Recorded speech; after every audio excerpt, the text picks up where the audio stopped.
Hello, hello. I am here. No, my desk is not crooked. My camera is. Let me get that straight there. There we go.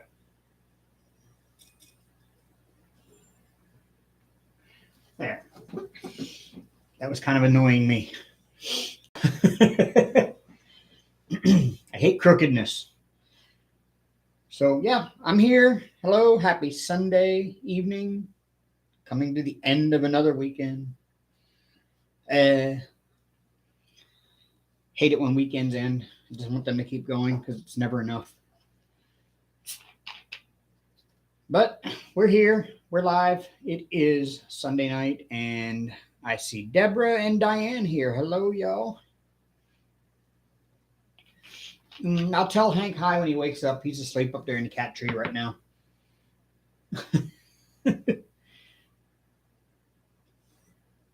Hey, Terry. So I'm still working on this. Last Sunday, I was just starting this section, this little 10 by 10 section here. And I got that done. And throughout the week, I've managed to get 3 more done. I'm working on the 4th. I was hoping to have this one done before I started live tonight and be starting on this one here, but that didn't happen. You see, I already have it all pre-cut and marked as all my 10 by 10 sections. I tested out a new cutting and marking method. I measured and cut, and then after the cut was done, I took this ultra fine tip Sharpie and I just put it right there where the cut is, and that little ultra fine tip will actually sit right in the groove created by your cut, and you just drag your hand back nice and slow. And if it does get off the side, it leaves a mark that'll wipe right off.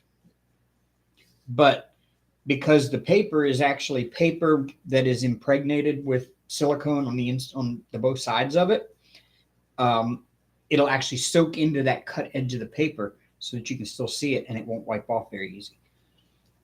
And so then you can see your markings of where your 10 by 10 sections are.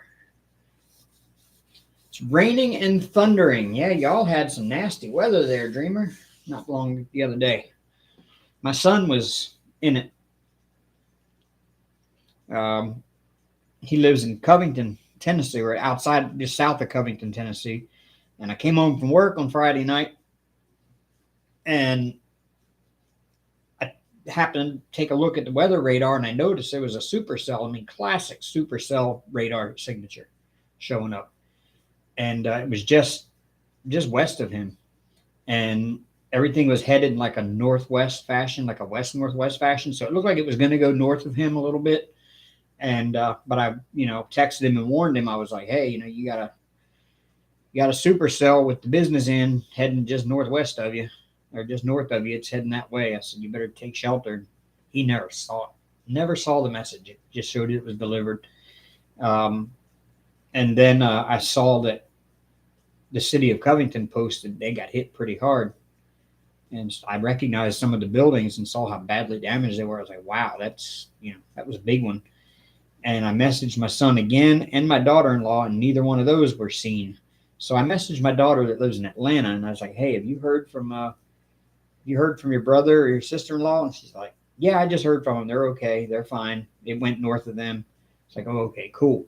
And then right after that, my daughter-in-law messaged me and said, yeah, she said it was pretty scary. We could see it from our front porch as it went by. She said it passed about a mile north of them. And then my son called me yesterday and talked to me about it, or the night before yesterday, and he talked to me about it for a while. It's pretty neat to hear him talk about how you could just see it from their front porch, and they knew it wasn't going to hit them, but it's just scary nonetheless. He said, I've never seen something that big before. He said, you see it all the time on TV, and you don't realize how big it is until you see it in person.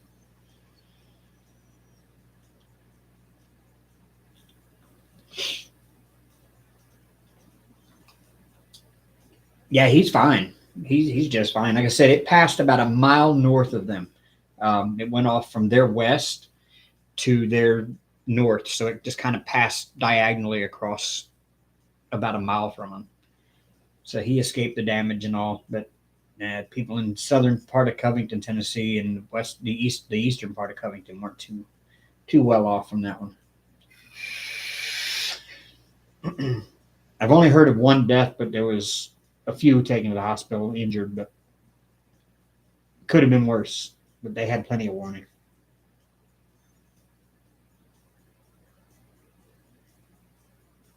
Yeah, I saw that dreamer. That was an F4 that hit Little Rock. That was pretty bad. So it's just ramping up, though. It's April, especially here in Alabama. Our part of Alabama, storm season is typically in April. So it's just ramping up. You got a whole month, 2 months ahead of us here of April and May are usually the worst times for storms here. So we just kind of getting prepared. I mean, what else can you do? I mean, if it's going to hit, it's going to hit. You can't stop it. You can't slow it down none. Just got to get out of its way.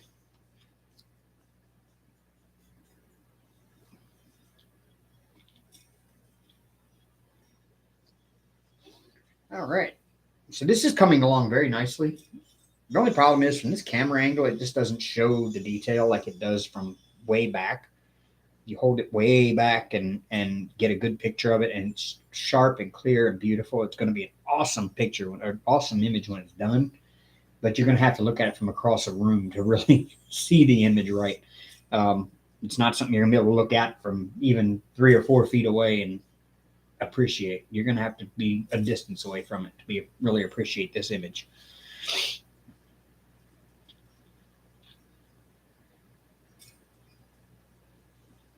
Oh, it is, Diane. I am thrilled.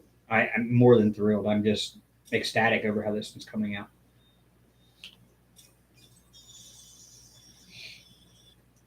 And I will say the drills that Haley sent me are absolutely perfect. The only drills I have any kind of issue with out of all the new ones she sent, which isn't a big deal, I can work with it. It hasn't really made a difference in the final image quality, is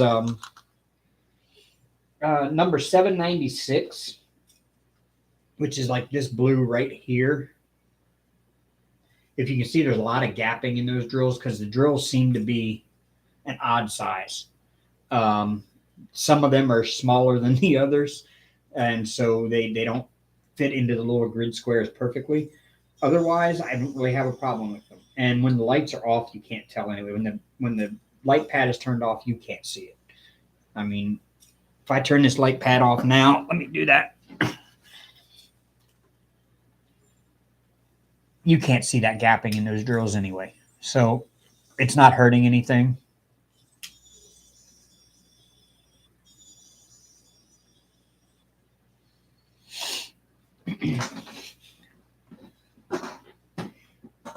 Hello, Emmy Sulu. I see you made it home.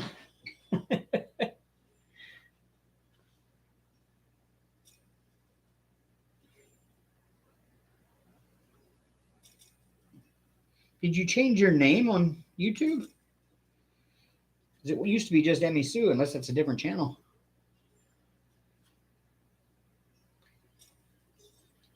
Still an interesting picture of Mr. Tickles there.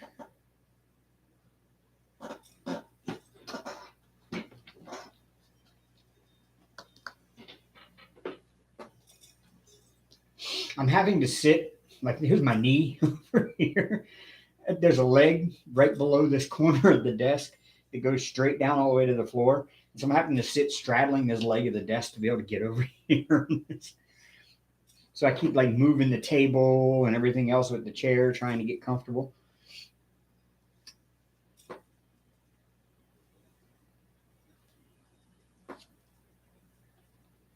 Hello, Angelina.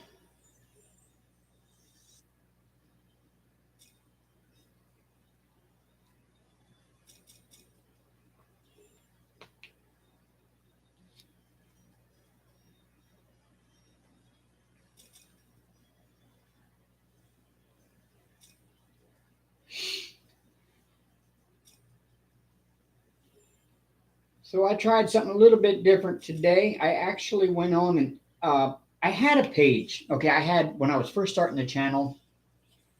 I started a Facebook profile for this channel, with my name, Diamond Paint with Diamond Dave and Hank.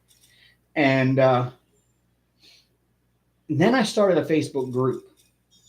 So a lot of people message me through that Facebook profile, which honestly, I never hardly ever switch my login over from my main login to the channel login. So I hardly ever see those messages. So if you got one sitting there waiting that I didn't see, I'm sorry. Just I never pay attention to it. Well, today I decided, you know what? I'm going to add that channel page profile to the group as, a user and an admin on the group. And I'm going to start posting when I create my live for the week, for the Sunday. When I create it, I'm going to post it there in that group, and maybe that'll reach a little bit broader an audience. I have been neglecting that group. I don't hardly use it. I just keep forgetting I have it, which I need to stop doing that. I need to keep that group going and get it growing even bigger, so that way I can help this channel take off a little more. Yes, Dreamer, I've had a group since 2019. I just have never used it. Amber used to update it a lot for me, and I never even knew she was doing it. I know Phyllis has posted in there recently, but I hardly ever use it. So it's kind of like almost like a dead group, but it's not. But yeah, it's just search it up on YouTube, Diamond Paint with Diamond Dave and Hank in parentheses. But if you type in Diamond Paint with Diamond Dave, you'll see that you'll get two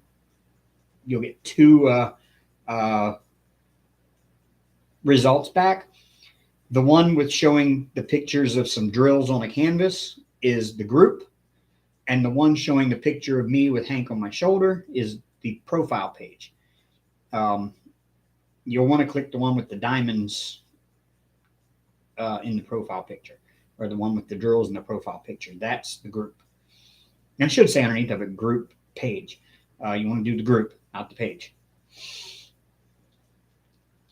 Yeah, I can get it. Unless somebody else gets it before me.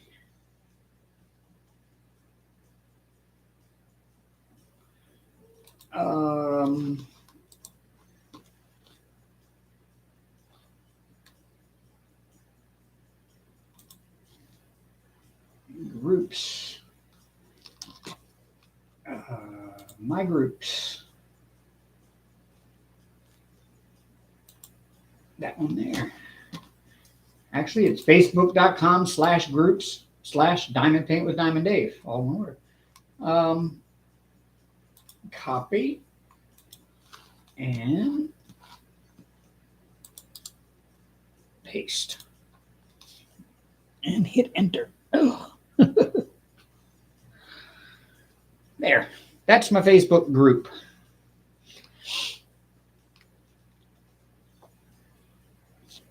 I still got to fix that camera. That's annoying me.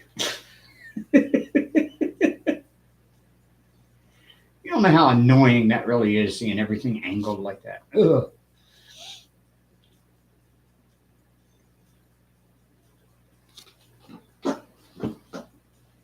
Yes, y'all, I am OCD.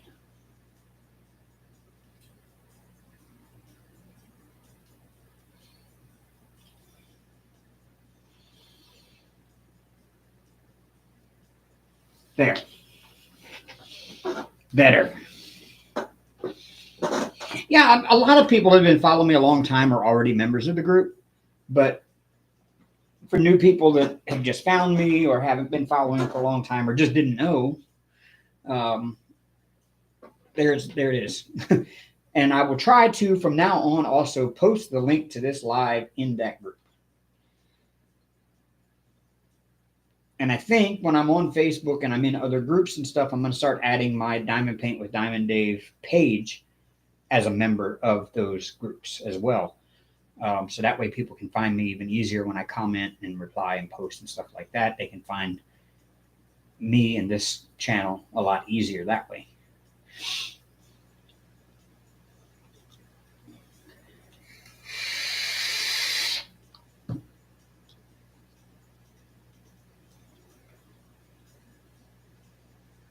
Because I need to get this channel taken off and going so much better.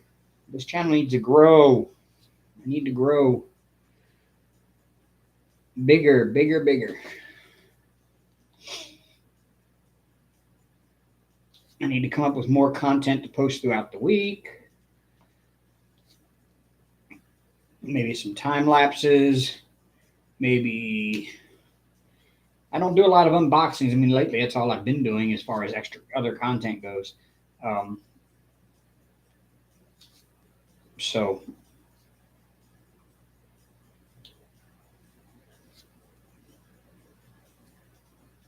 hey, that'll work. Everything helps.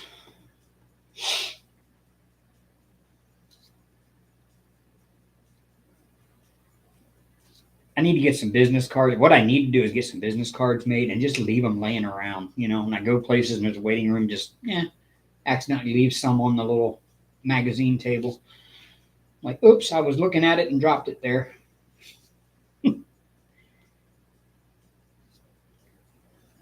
I've told some of my coworkers about it, and some of them have checked the channel out. I don't know if they ever show up in my live or not. I know one of them checked it out because she came to me the other day and said, "Hey, I checked out your channel and some of that diamond painting, and that looks like it would drive you nuts."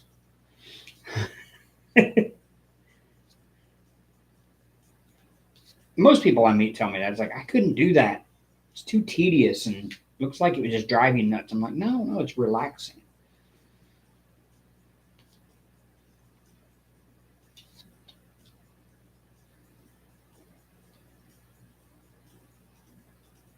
Yeah, Angelina, I'll be here, until 11 p.m. Central. I'm here every Sunday night, 8 p.m. to 11 p.m. Central. I've been debating doing that 10 to 11 slot and not doing it, but it seems to work out anyway. Yeah, just accidentally leave someone. Yeah, our Joann's doesn't have diamond dots anymore. Maybe Hobby Lobby. Just accidentally leave some business cards at Hobby Lobby.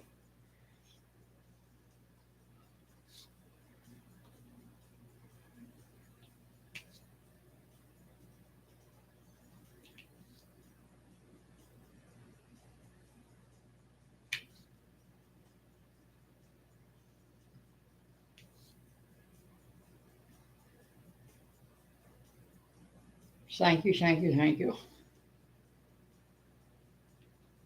Which group did you post in, Beth? In my group? Because I think I already posted it there earlier today.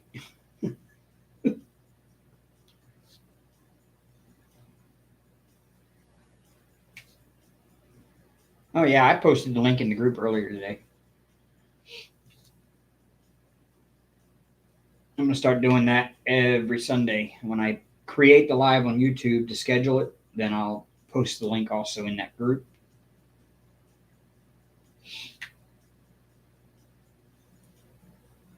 So that everyone will get a Facebook notification.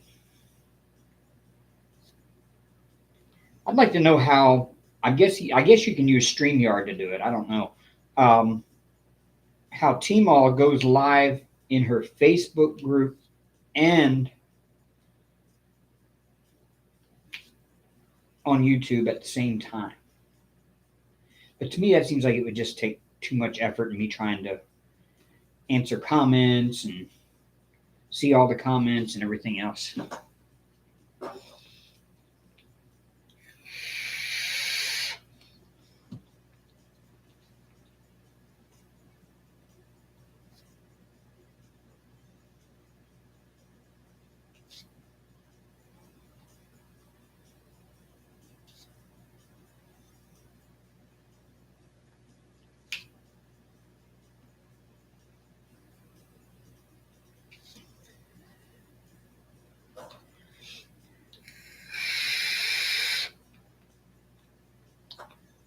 Damn those kittens, Beth. I'm telling you.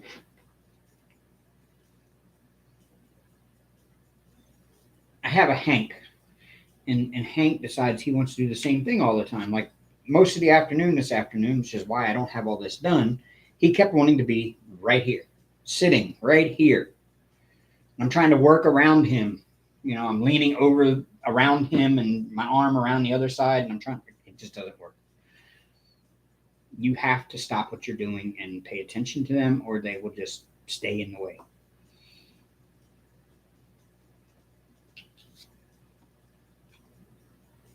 And Arya here lately has been starting to do it, and that's not like her at all.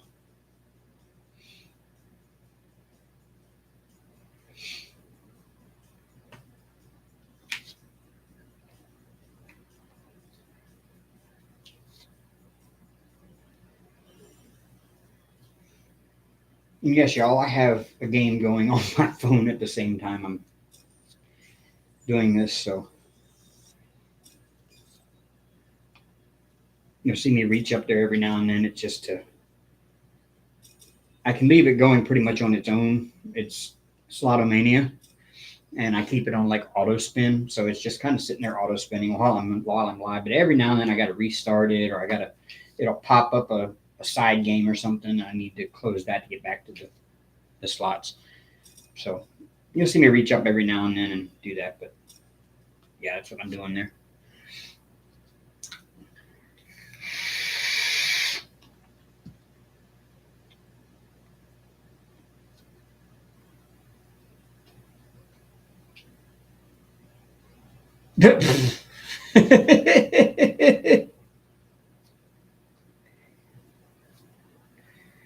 Cats are the best.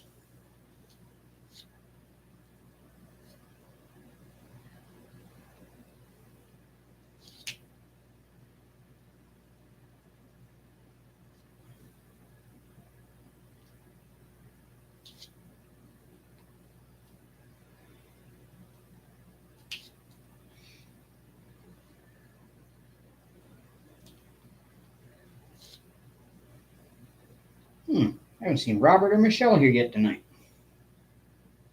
Unless Robert's working and lurking there.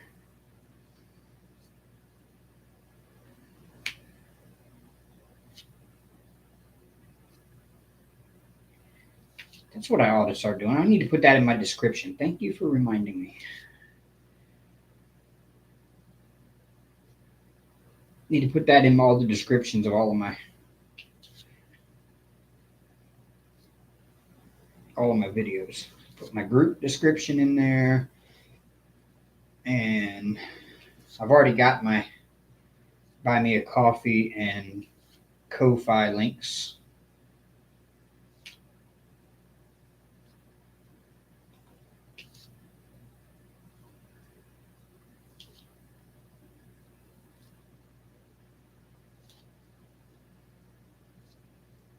So it's been a week. Finished out my first month on the route at work, and I was pleasantly surprised when the boss gave me a glowing report during our meeting and said how great I am doing at my job, which honestly surprised me because I thought I was failing miserably. At least I felt like I had been. So when he said of how great a job I was doing and how I exceeded expectations, I was really surprised because I honestly thought that I was, which I kind of was, just feeling my way around, trying to figure it out on the fly and failing miserably at it, which kind of made me happy. I needed to hear that. I needed to hear that I was doing a good job. Sometimes you need to hear that. I mean, honestly, all of us. Sometimes you just need to be told that. It's really it boosts your mood up a lot. It boosts your confidence. And it makes you realize that they appreciate the hard work you're putting in, which I will say I have been putting in hard work. Yes, y'all, I just found a little nib there I got to cut off.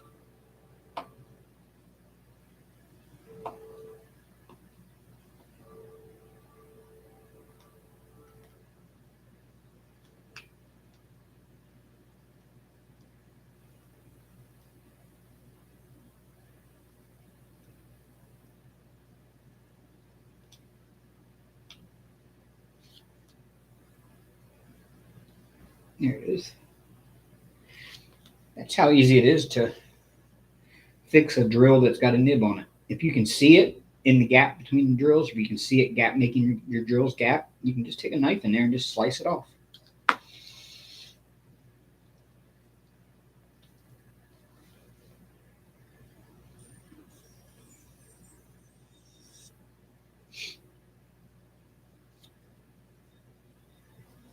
And again, this one here, these drills are so good. I find very few of them. And instead of wasting the drill, having to pull it off and throw it away, cut it. Cut the little nib off. That's not hard to do with a knife. You can see it because the light's on it. You can see it with the light pad under it.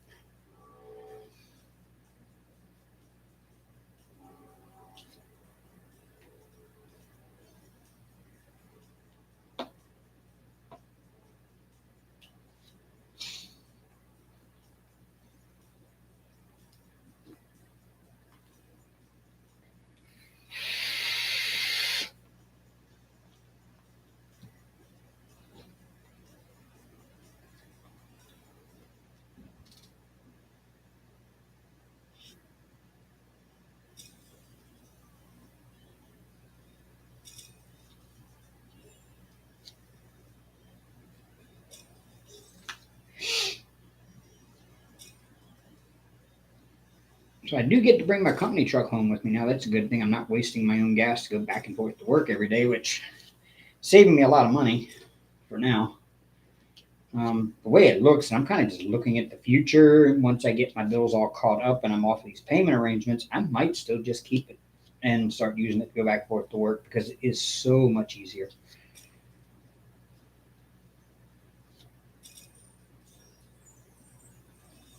And it's still, I mean, $63 a pay period. I spend that much in gas using my own car to go back and forth to work anyway. So either they're going to take it out of my check for keeping the company truck, or I'm going to pay less. I'm going to pay that much or more in my own gas getting back and forth. So might as well just keep the company truck. And then when I get done at the end of the day, I don't have to go back there and worry about getting back there before they lock the gate. Or if they do, I've got a gate key. But I mean, actually, I don't think I have a gate key on this set, or do I?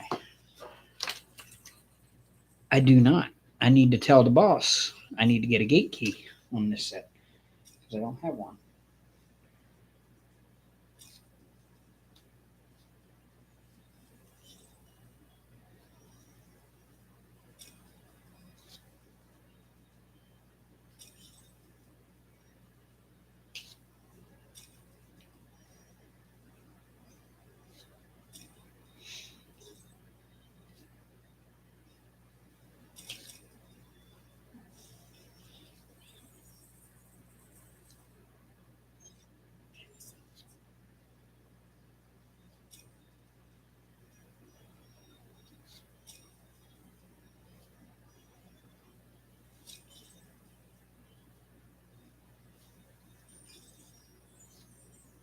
In fact, I don't even have. I need to talk to him about that. A lock for my backpack sprayer so it stays locked in my truck. Hey Annie, doing great. New Brunswick, Canada. I remember you telling me you were from Canada. I don't think you remember you were saying where you were from. I went to New Brunswick when I was little. We took a trip from Maryland up to Nova Scotia and went to New Brunswick.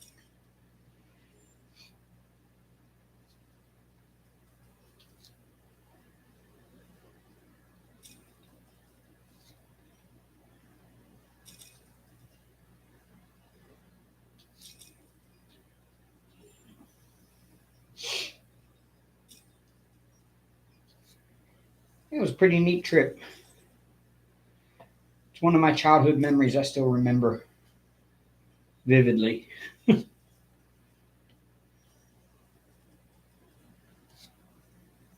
had to have been early 80s. Let's see, my dad died in 83.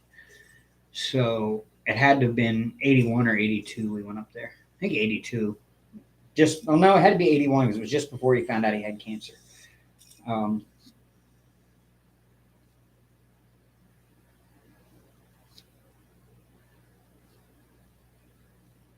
He just bought a brand new station wagon just before the trip, and we drove it up to Nova Scotia. And then we drove the complete ring around Nova Scotia, and then went back to Yarmouth and got on the Blue Nose ferry that took us from there back over to, I want to say it took us back over to Maine, and then we drove from Maine all the way back down to Maryland again.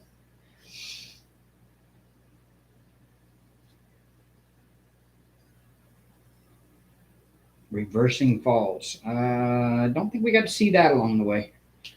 I think the only thing I really remember from New Brunswick, and it may have been New Brunswick, it may have even been Maine, that I don't remember.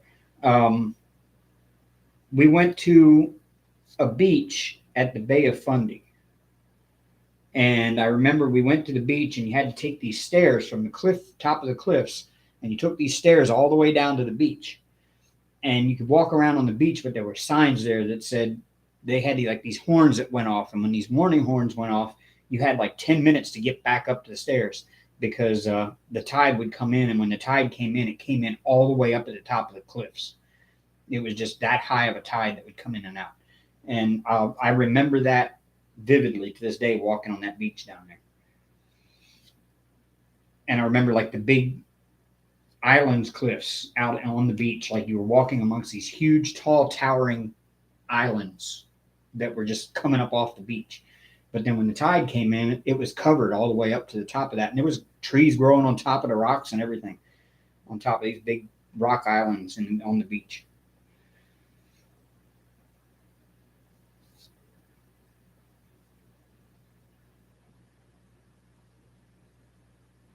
The one I was on was called the Blue Nose.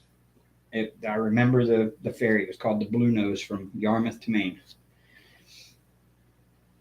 In fact, they had a casino on board, and my mom and the other friends of theirs that we were with all went in the casino, and my dad took me out on the deck, and we watched the whales.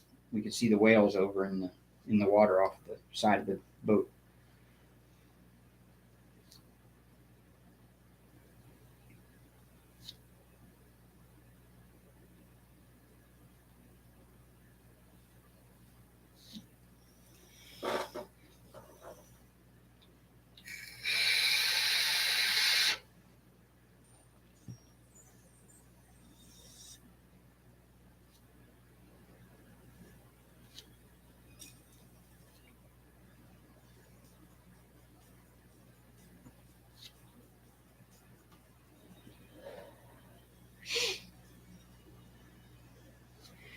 Yeah, that's a trip I'd love to recreate one day, is do that trip again and just see how much it's all changed.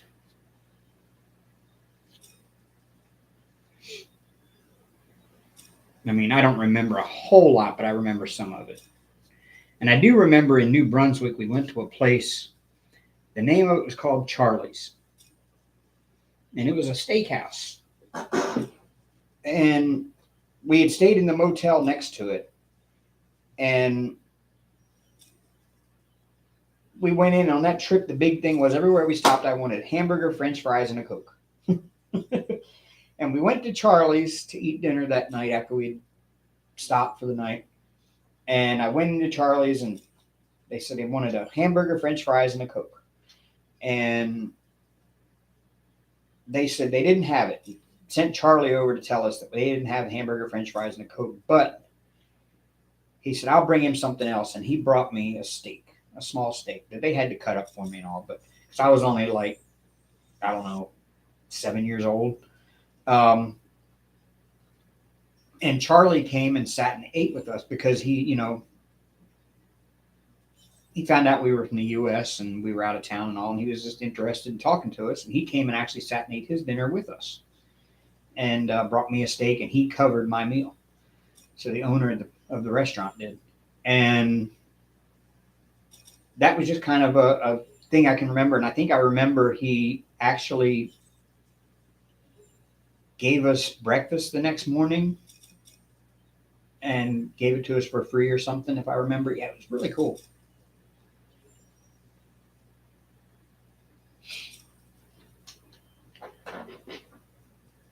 Just the little things you remember.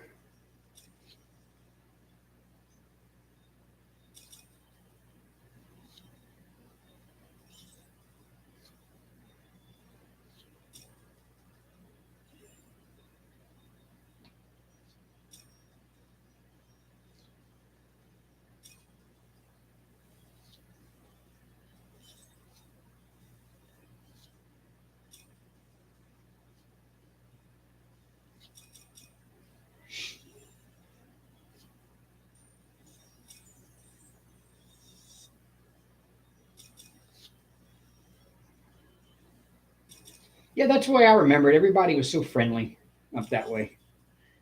Of course, when we were on Nova Scotia, we went to Peggy's Cove, which was, I remember that only because I was terrified. My dad wanted to walk over to the edge of the rock cliffs, and look over into the water, and I was scared to death, and I wouldn't get anywhere near the edge.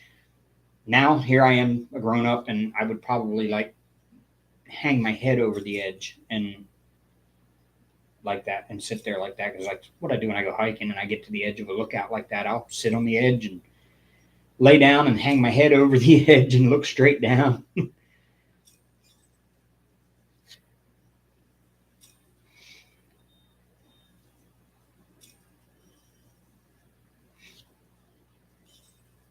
There's a spot in the Smokies on the trip up Mount LeConte on the Boulevard Trail.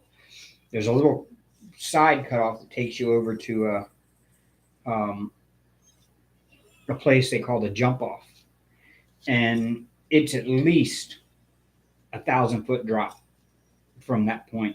And there's a rock you can just lay down on and just you can lay down the rock just like your shoulders and your head are the only thing out over the edge of the rock, and you can look straight down.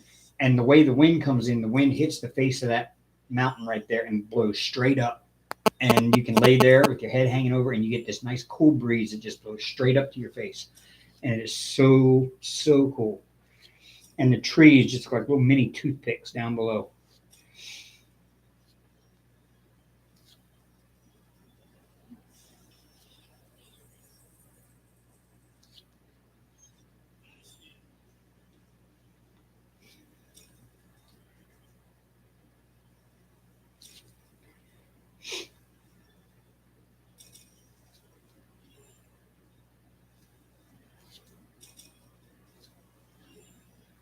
And I just saw a place today I want to go hike. It's in Colorado, and it's called the Manitou Incline.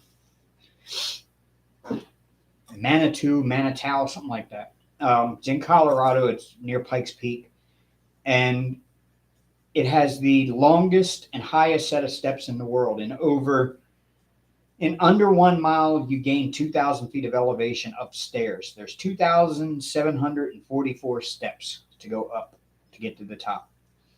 Um, an Olympic athlete can usually make it in around 30 minutes, whereas a typical person in average fit shape takes an hour or a little more to get to the top. Hi, Nana. Oh, it was Arya's birthday, wasn't it? She turned 3. Arya, come here. Oh, she's laying over there on the floor, just kind of chilling. Happy birthday, Arya. She's looking at me like I'm stupid.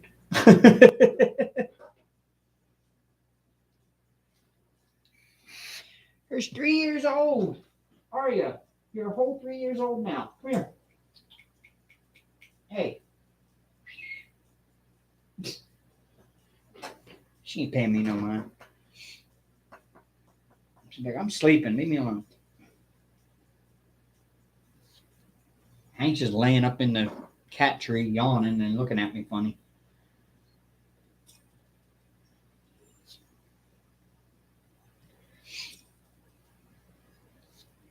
Did I hear you? Did I tell you about it yet, Nana? I did you. I don't know if you were. I don't know if I said it in my live last week or not.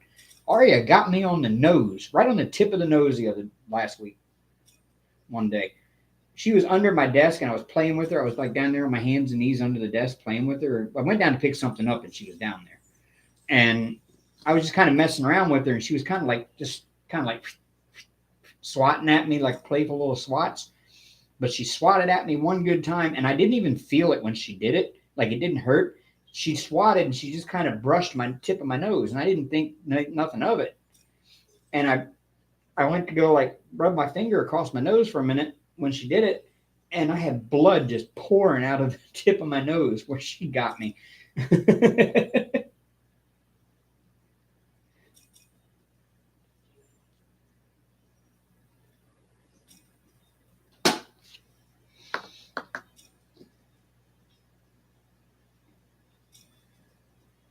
Yeah, y'all hit that like button. We got 17 people watching and 8 likes.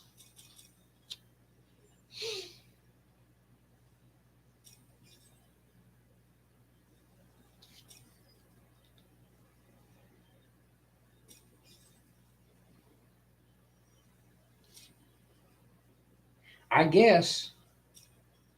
I guess she thought I was a toy. Hey, Nana, I just saw your unboxing today of your Firefly trays. They are awesome, aren't they? They are just amazing trays. I got the flint, and I had to ask them what the difference was between the flint and the ignite, and they said, "Oh, they're the same size." Um, I can't remember what they told me the difference was. I think the difference was the pen holder. One had a pen holder and one didn't.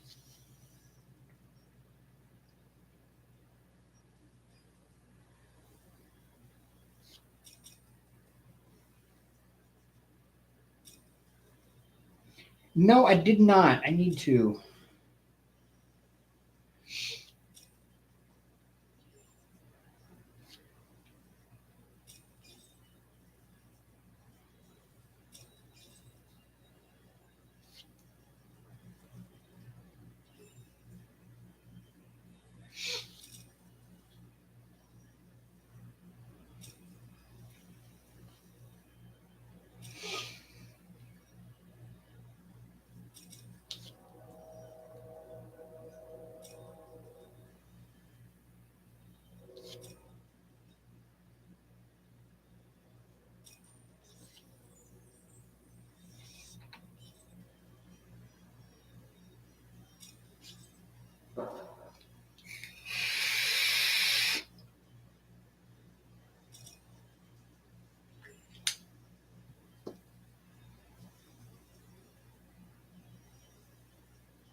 I need to refill here.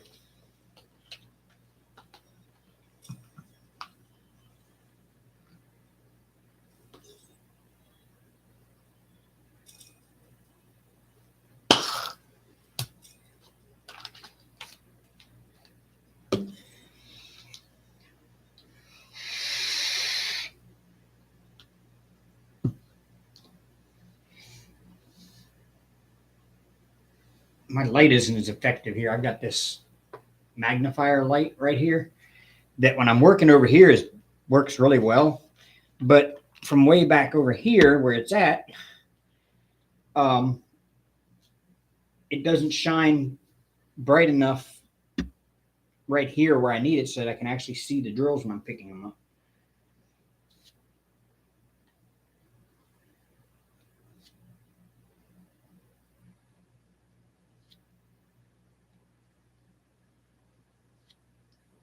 Seems like when you're diamond painting, you can never have enough lights.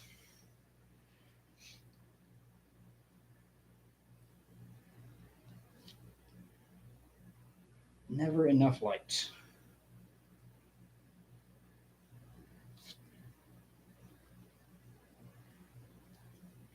You're driving your car around because you got a drunk?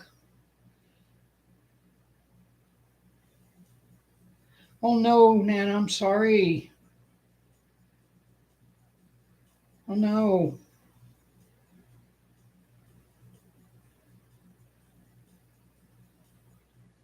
Yeah, Terry, drunk?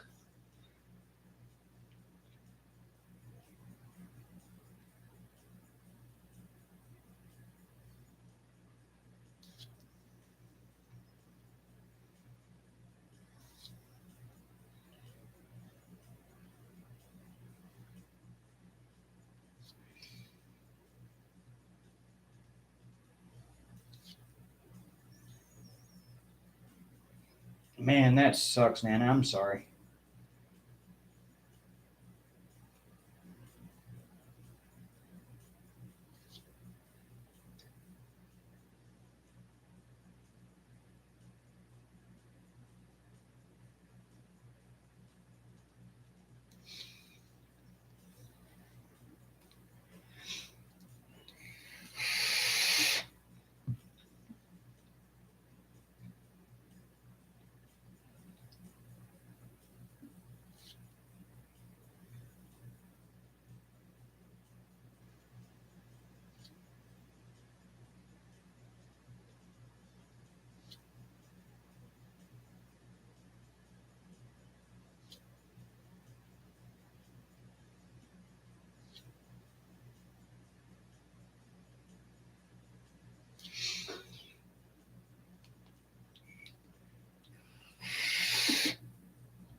Oh, a jump. Okay. You don't actually have to drive the car around. You just leave it running, just sitting in the yard. As long as it's running and the alternator is turning, it'll charge your battery back up. It doesn't have to be driven.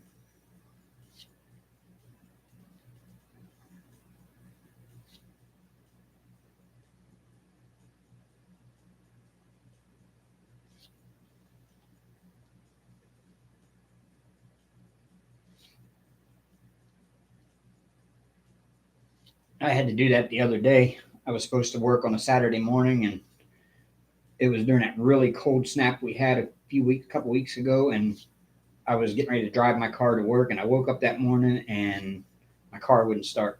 Battery was dead, and I got it jumped, and you just have to leave it running in the yard for about 10-15 minutes, and it should be perfectly fine.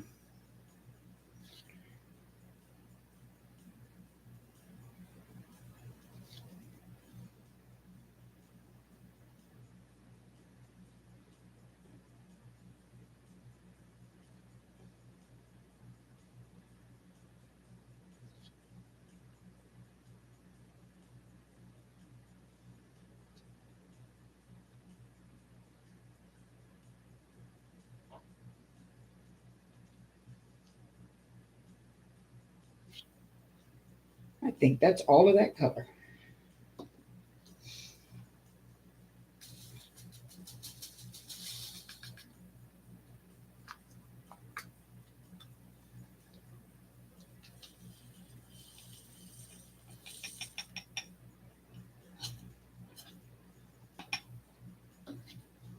I had to refill this Harbor Freight container because my 820s were almost out.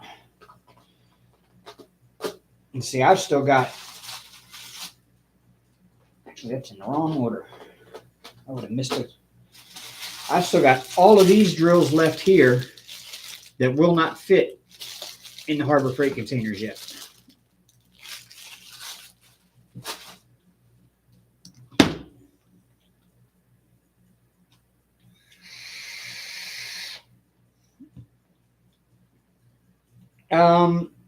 I wouldn't have any down here in Alabama, but I was just watching Ryan Hall, y'all. He put out a new video yesterday, I think, and he was talking about how there's another system headed up through Colorado, Utah, and then it's going to head up towards the north, and it's going to be a pretty big blizzard for those in like northern or South Dakota, North Dakota, and those parts up there. They're getting another big blizzard yet this year from that one, and it's going to cause more severe thunderstorms and tornado possibilities in Arkansas and Missouri and Iowa and that area.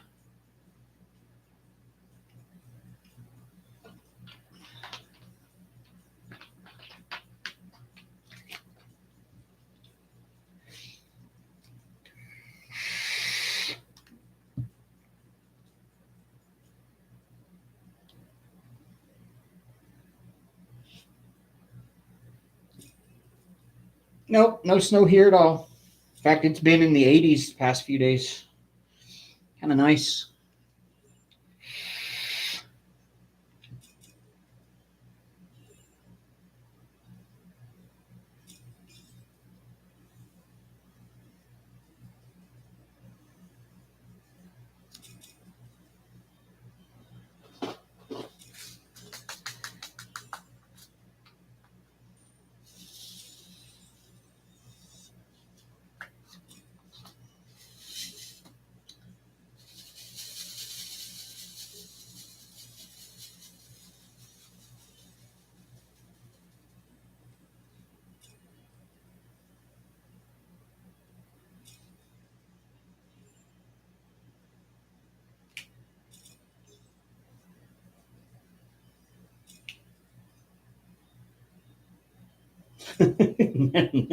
Not yet, anyway. Y'all are getting ready to be in wintertime. We're getting ready to be in fall, but we were talking about that the other day in Zoom. It's like so different. It's like I keep forgetting that Australia, their Christmas is in summertime, And it says, I cannot imagine, you know, I couldn't imagine Christmas being in summertime because here in the US, we always think of Christmas, Christmas trees and the snow and the sleighs and all that kind of stuff. And people in Australia grow up with it being different. Theirs is a summertime thing. And it's kind of like our 4th of July.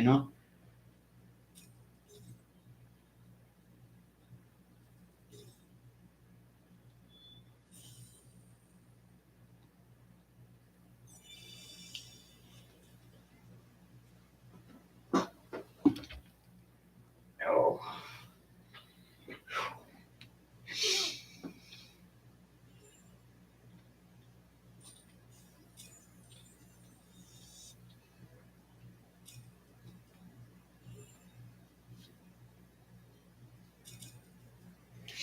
yeah, because I had to ask her, I said, since so much of our Christmas is centered around wintertime theme, snow and all of that, do they have like special wintertime things or special summertime themed Christmas things down there that are just like normal Christmas things? And she was telling me that they do. It's just a completely different thing. It's kind of neat. I love seeing the differences between cultures like that, especially from northern hemisphere to southern.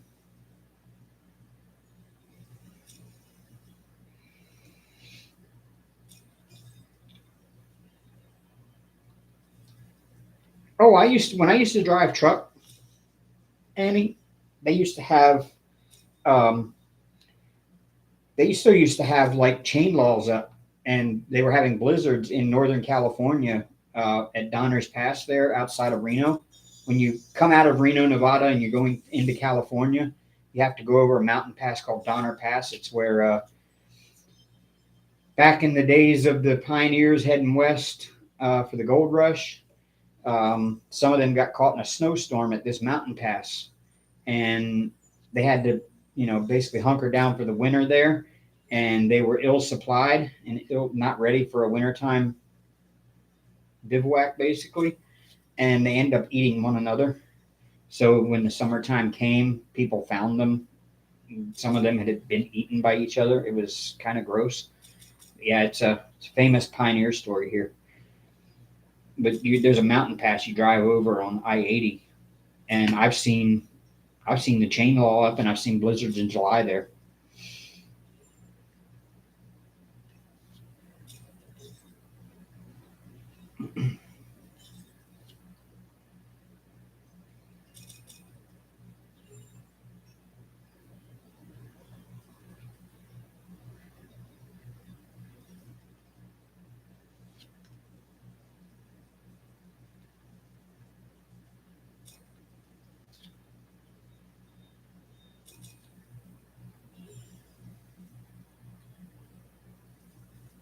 And that's one of the most beautiful drives I've ever done was through Donner Pass. It is absolutely gorgeous up there. But I've seen snow so deep that when you pull in the rest area, uh, normally there's a parking. It's like a normal rest area with like a curb. You park, you pull up to the curb and park, and then you walk up the sidewalk to the little restroom building and stuff.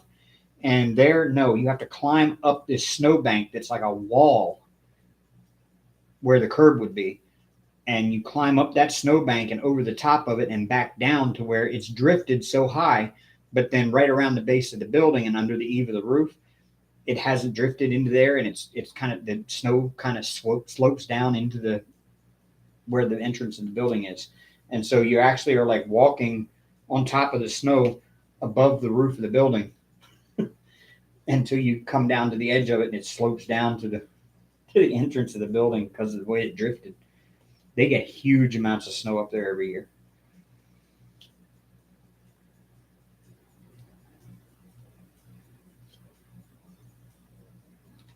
And of course, my sister lives in Colorado Springs, and when I went to go stay out there for a summer, they through the middle of the summer had still had snow on the top of Pikes Peak.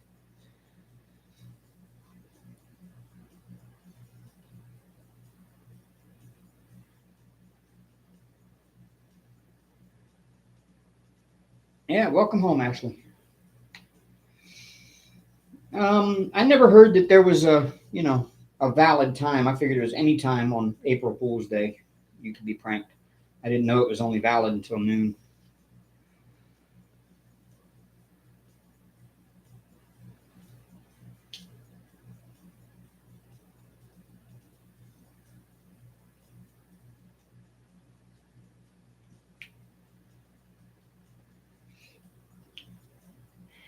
I didn't get pranked by it yesterday because I didn't really do a lot yesterday, but maybe watch some YouTube. Or actually, no, I take that back. Yesterday I was watching a Netflix show.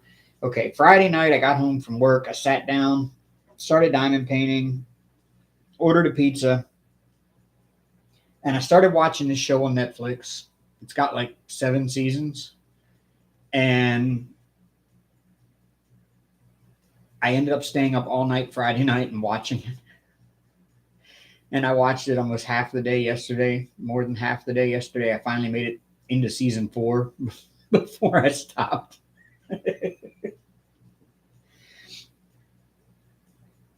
It's a really good show, though. Really good show. It's called Working Moms. It's hilarious.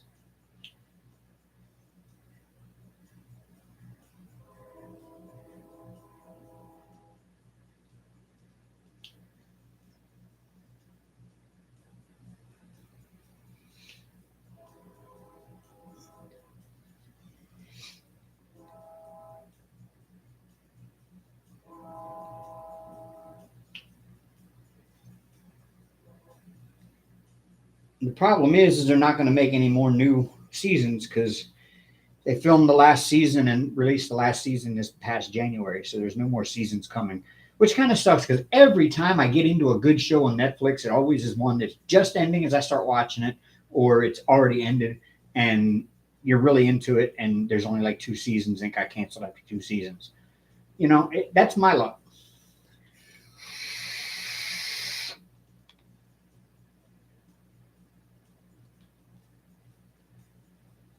Hey, Michelle.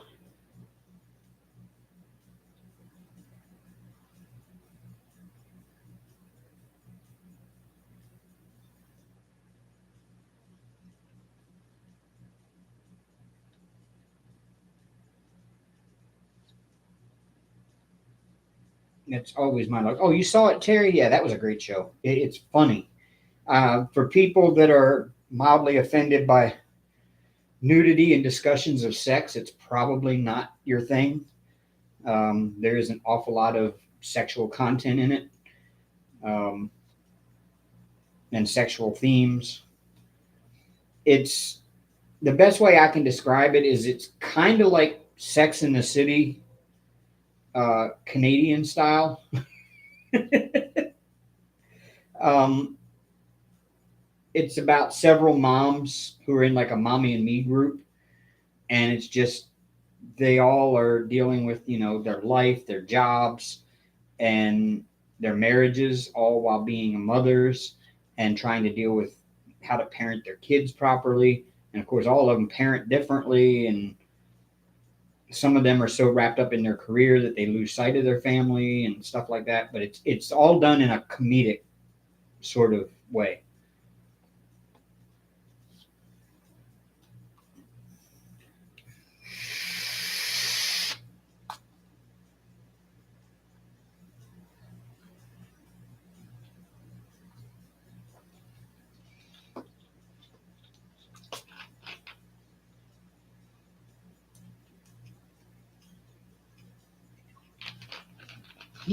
I think after my live is over, I need to run to the store and get some more Mountain Dew.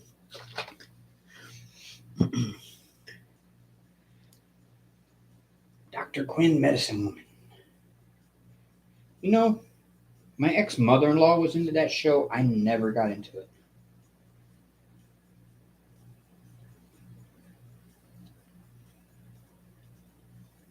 But my ex mother in law was a nurse practitioner at a pediatrician's office. So she was into all of those hospital shows at the time. At that time was ER. That was her favorite show. She loved ER. Um, She watched it all the time, even the reruns. It came on the USA Network. She was always had that on the TV.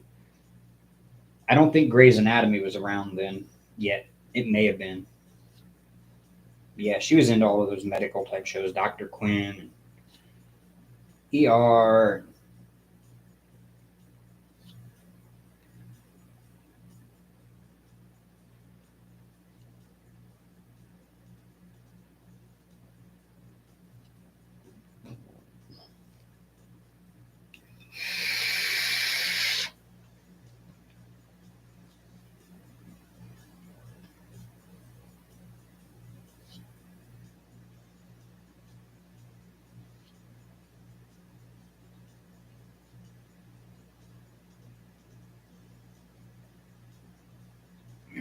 Dr. Eileen Quinn.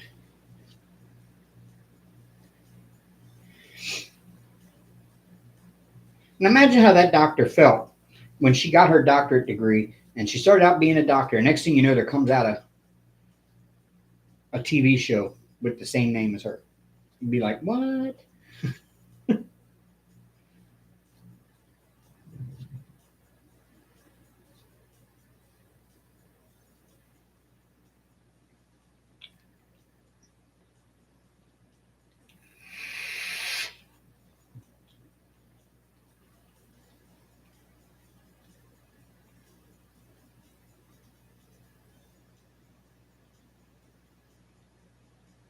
My mom's mother was into medical dramas. I watched them with her. Yeah.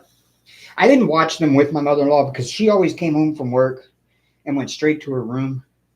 And she stayed in there until it was dinner time. And then she'd come out and she'd grab a plate and take that back to her room and eat it. And then normally my father in law would bring the plate out and announce to us that she was going to sleep and nobody was to come and bother her. So I didn't see my mother in law very much.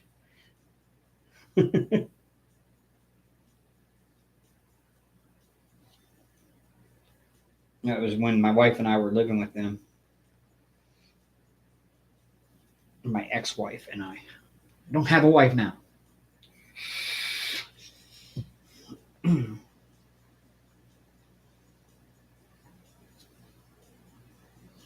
Not saying that I wouldn't get married if the right person came along, but it would take definitely the right person to make me decide to jump into that again.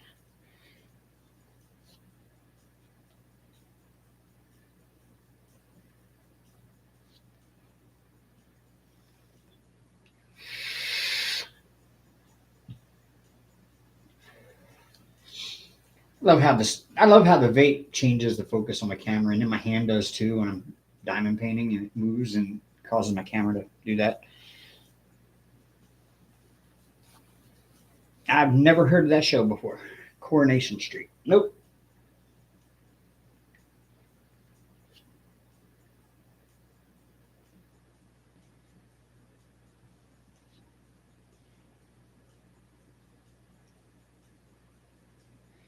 Hey Beth, if you're still here, have you changed the formulation on your mud a little bit?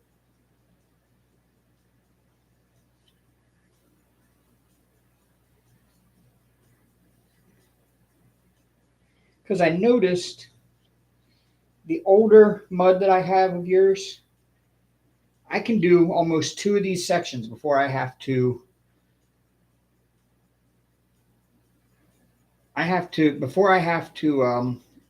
change the mud out in my tip. And now I'm noticing like I put fresh mud in my tip when I started this section, and I'm already getting to a point where I'm having trouble picking drills up with it. So did you change your formulation some?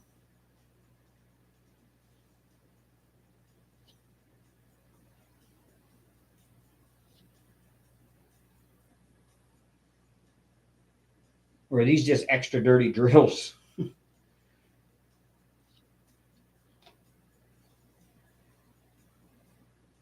Because I also have noticed when I take the old mud out that there's you can actually see like little tiny pieces in the magnifier here of these colors. in the mud. It's kind of neat. It's actually picking up all the little dust, I guess, factory dust off of the drills. They're like the little plastic slivers and stuff.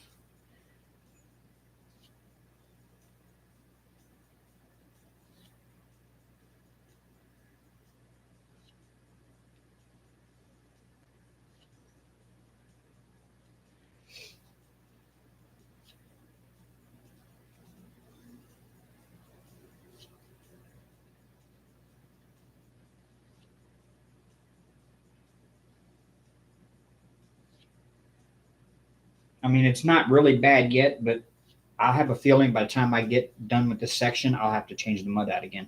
But again, it could be that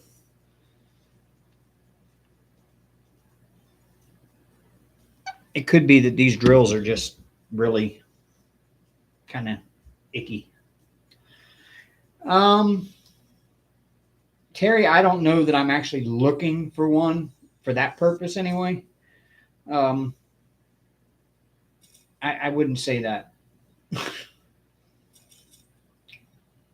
Hey, Berta. Yeah, it could be just the cats too.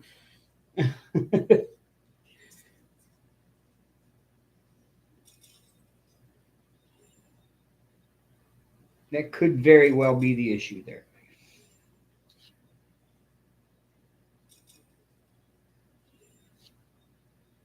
Because they are always walking on this diamond painting, like always. But when you have a diamond painting that takes up the entire desk, like this one does,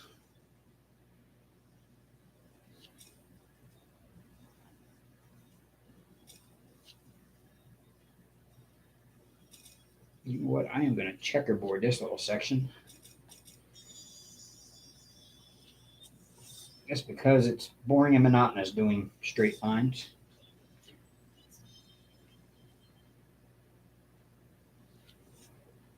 Oh, my neighbors are coming and going again over there. I can hear them.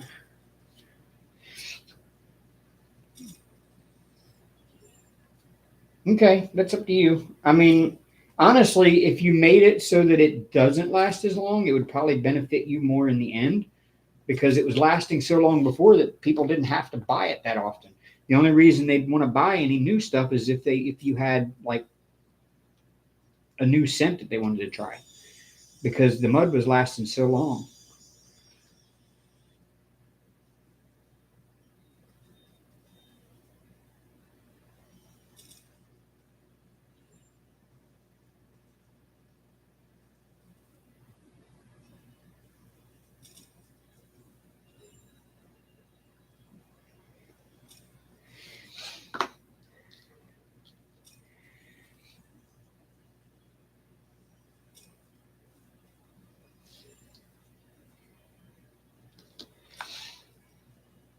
Because I was getting to a point where I could put 1,600 drills down before I needed to change out my mud.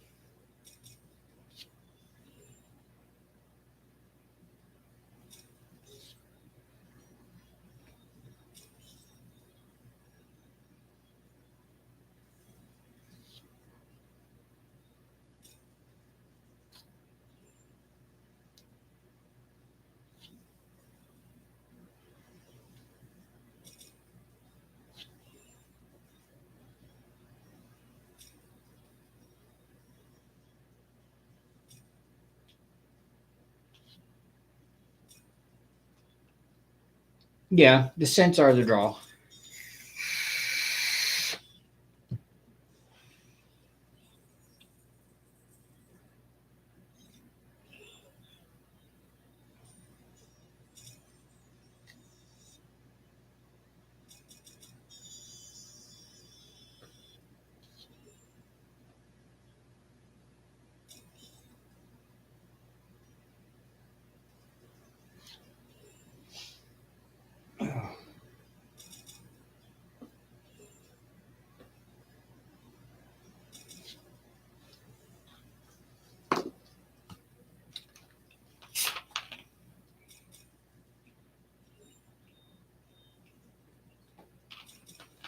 Hank.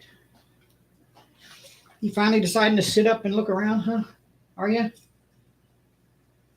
He's sitting up there on the top of that cat tree like he's the king of the whole place. Guess what? You think you are. I'll let you think you are, but you really aren't. Yeah. Yeah. I'll let you think you're the king, but you really aren't. Nope.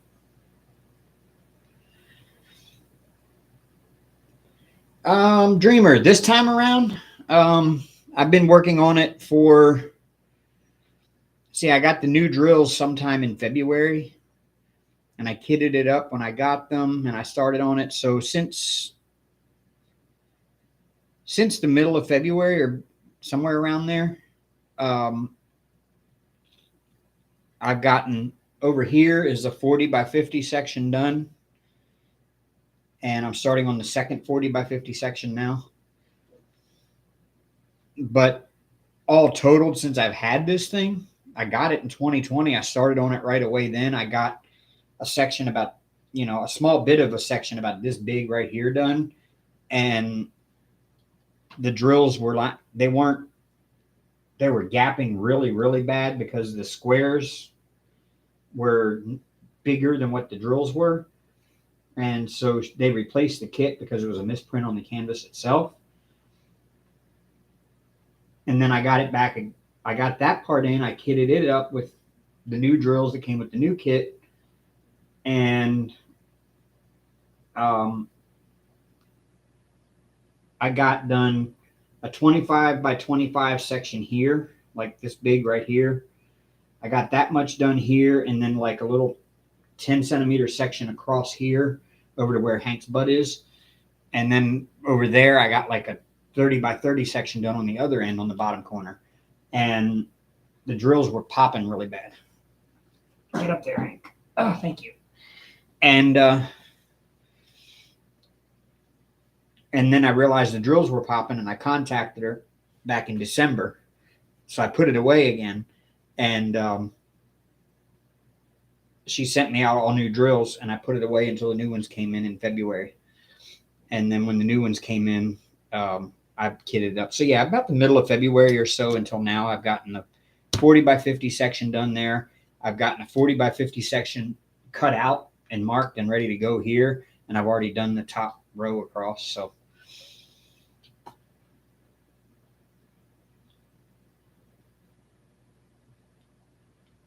car won't start again. You might have a dead cell on your battery, especially if it's warm and leaving it running. You might have a dead cell on your battery, or your alternator has gone bad and is not charging your battery.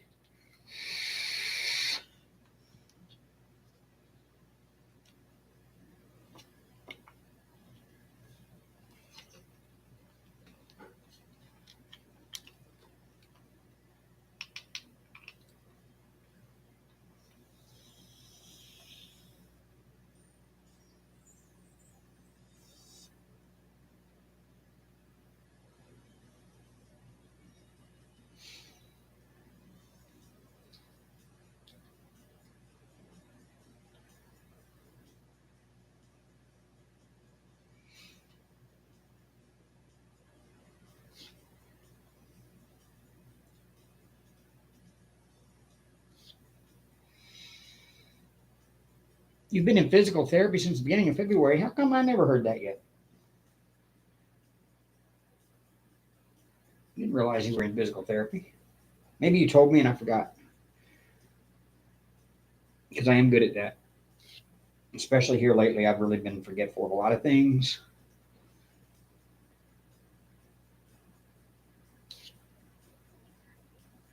And I haven't been keeping up with things as well with this job and all. I'm just, ugh. I get home from work most days, y'all. I get home from work. I get off at 5 or right around there. Some nights I don't get home till about 6. But most nights I'm usually on my way home at 4 o'clock from whatever town I'm working in that day. And I get home.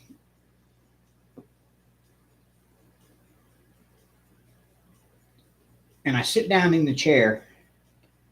And usually within 10 or 15 minutes, I'm just like passed out in my chair. And I wake up I usually get on Zoom for a little bit, or I sit here in Diamond Paint and watch something on TV for a little bit. And in between, like every half hour or so, I'm just sitting there zoning out and passing out in my chair.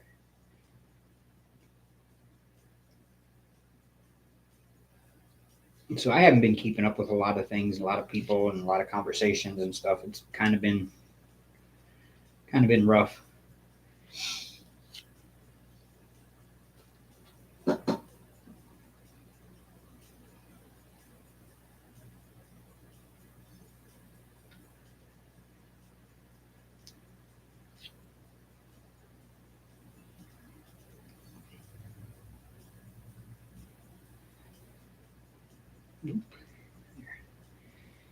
Get in there. There you go. I'm going to say depends on how old that battery is. Probably can't, because most batteries nowadays you can't get into where the water is to fill it up with water or anything. Most of them are sealed now.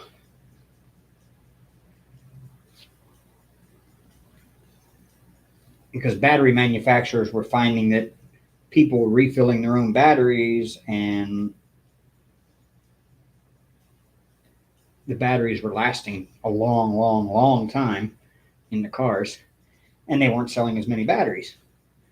So they started sealing the batteries so that people would have to buy new ones when the sales go bad.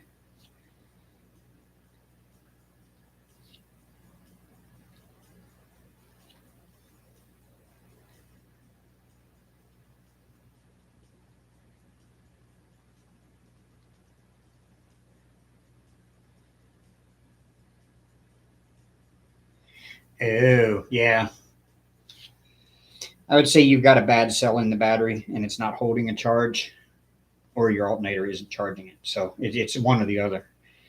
And the alternator may be working just fine to keep things running in the car when you're driving it, but it's just not putting out the voltage necessary to keep your battery charged.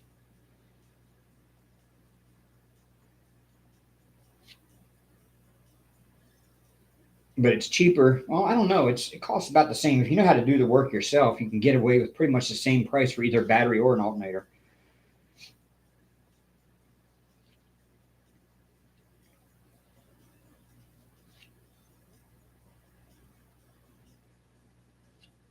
I mean, changing an alternator out isn't really that hard. You unhook a wire harness from it and you unbolt it. And normally you have some sort of a tension wheel on your front of your engine that the belt that holds tension on the belt, and you just use a long handled ratchet or socket to pull that down and pull the tension off while you take the belt off, and then you just undo the carburetor bolts or the alternator bolts, pull it off, bolt a new one in, and then put the belt back on, and you're good to go. We'll hook the wiring harness back up. Doesn't take, I don't know, 15 minutes really to change an alternator up, but you got to have somebody that knows how to do it and what they're looking at.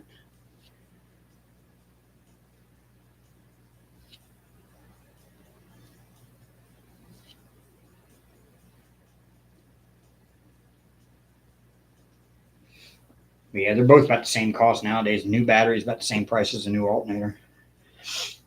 And you get part of that money back for the alternator if you go to AutoZone and buy it, and then take the old one to them when you get done and you get your core charge back. Yeah, Terry, watch me fall asleep. It's half the appeal of going to Zoom now is make fun of Dave when he falls asleep in front of the camera. Yep. It's only been recently that I've really just been that fatigued, and I don't know why. It's like Friday. Friday, I set an alarm for Friday morning because I have to be at work at 8 a.m. on Friday mornings for a morning meeting. And that's the one day that would be most notable if I'm late, or most noticeable that I'm late, is Friday mornings, because everybody is required to be there in the meeting at 8 a.m. We have to sign our name on the paper and everything. And yeah, Friday morning, I set an alarm 5:45 every 15 minutes, 5:45, 6, 6:15, 6:30, 6:45, 7 a.m. I set an alarm for every one of those. A really loud alarm tone. Normally I hear one of them. Like normally I always hear one of them. It doesn't matter, but one of them will wake me up. I didn't hear none of them. I slept right through until I woke up like 5 minutes to 8. and there was no way in the world I was getting dressed and out the door in time to be at work on time for the meeting. Ended up getting there for the meeting at like 8:35.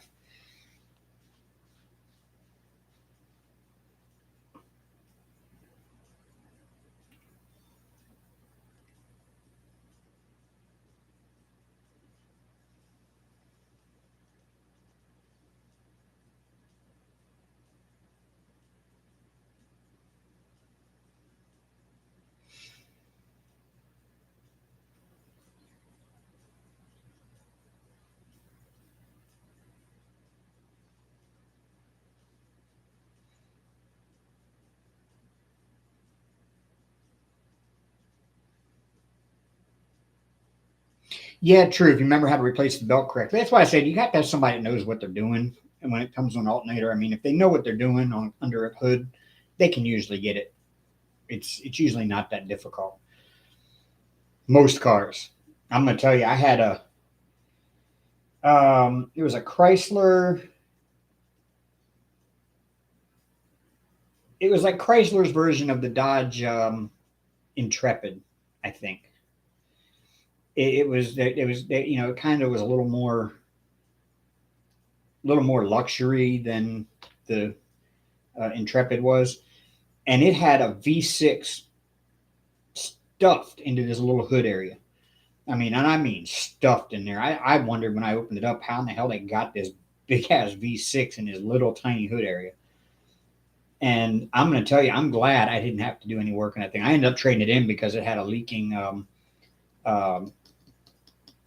was it? No, it wasn't transmission fluid. Or was it transmission fluid? It had a leaking fluid of some sort under there. I don't remember which one it was, but I ended up having to get rid of it because of that, and I traded it in for a brand new 2016 Altima. Yeah, those were a bitch to work on. I'm glad I didn't have to replace anything under that hood.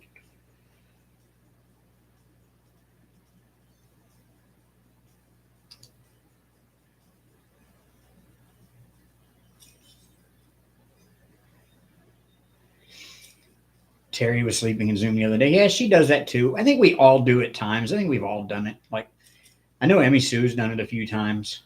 I've done it. Terry's done it.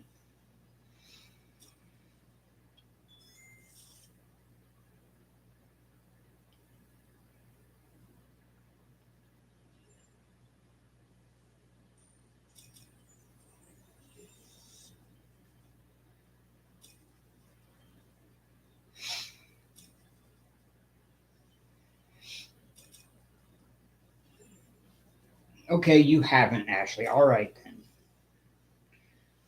Fine.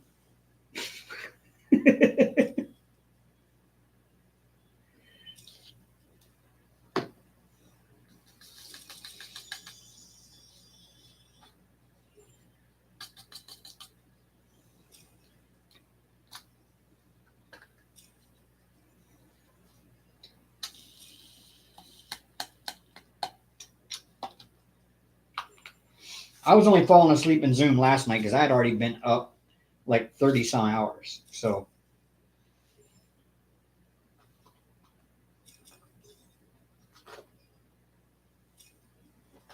I found one of these. I need to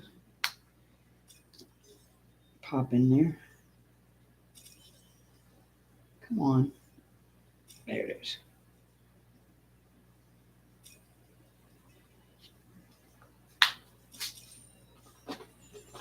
Do I have any small letter F? Yes, I do. Not many, but a few.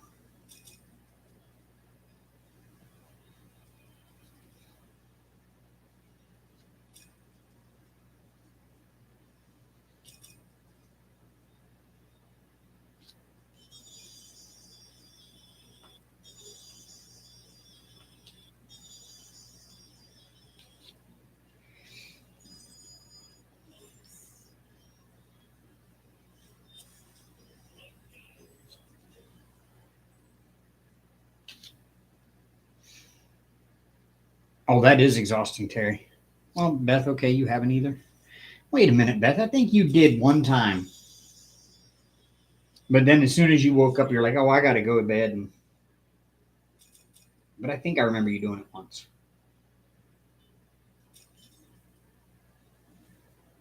It was on the old Zoom.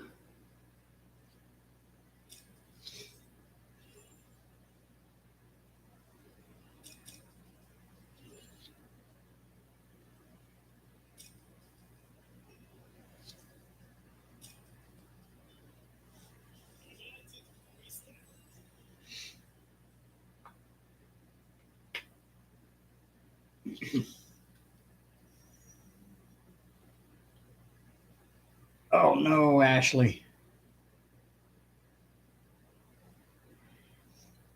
Nana, I haven't fell asleep in.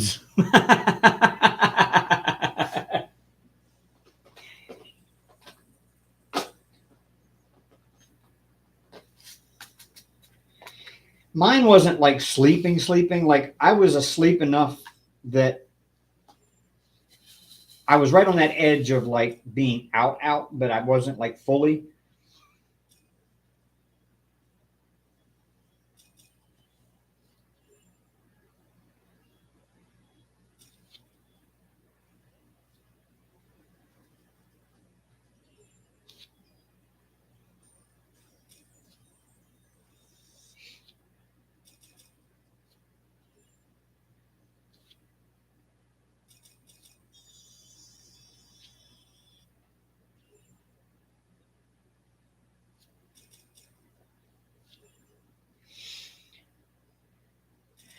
Do I do a lot of multiple placer diamond paintings or single? Normally, I will do like in big areas where I have a lot of uh, color blocking. I will do multi placing, but typically I single place. Even like in this, like right here, all of these drills right here are going to be the same color. Um, I probably won't multi place them just because I am such OCD about straightness and the lines and columns all lining up nice and straight that multi-placing means I have to go back and adjust them all to where they're exactly the way they should be. And it just drives me nuts and it just takes even more time. So I would much rather just single place because I can single place it just as quick as I can multi place it. I just checkerboard it. But yeah, large areas I will multi place, and every now and then, like when I have sections like small bits like this and this right here, like all of those right there, there, and that little spot there, they're all the same color. So I might whip out the four placer and place as many as I can in four placer, but typically no. I mean, I don't use multi placer a lot.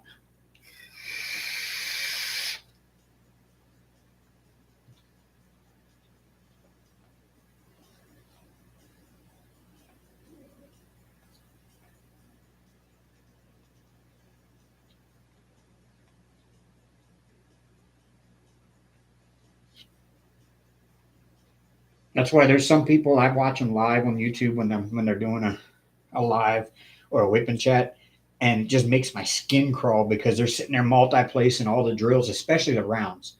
You will never see me multi-placing rounds at all, ever, because multi-placing was meant for squares.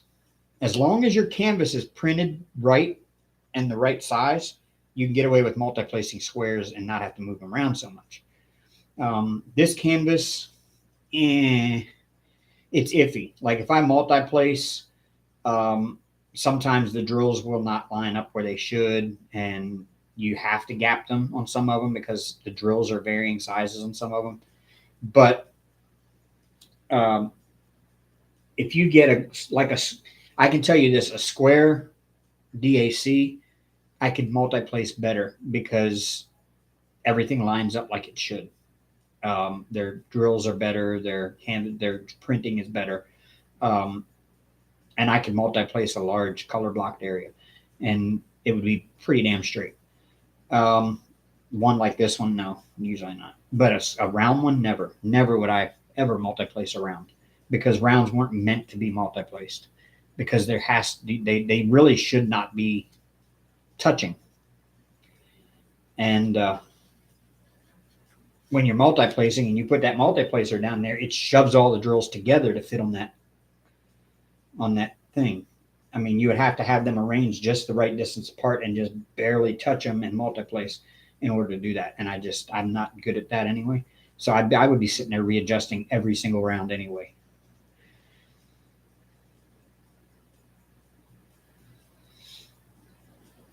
Yeah, they come out crooked. Yeah, they do. And I see some of these YouTubers that I watch, and they're doing them whip and chat with rounds, and they're multi-placing the rounds, and you'll see 4 of them here, and then the next 4 down are over some, and the next 4 down from that are over some more, and then there's a gap in between this 4 and that 4, and no,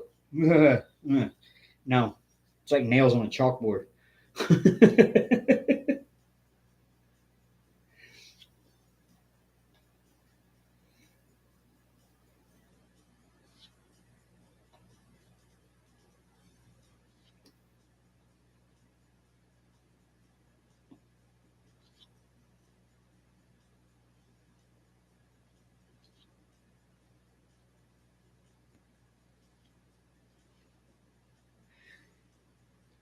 Hello, Dawn Marie. Boy, I haven't been called Brother Dave since the old Vibe Tribe days.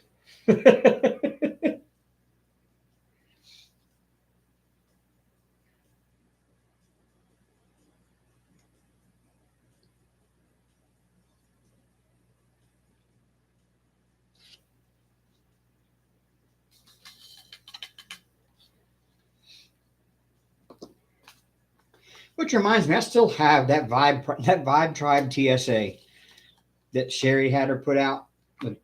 I still have that thing partially completed in my closet.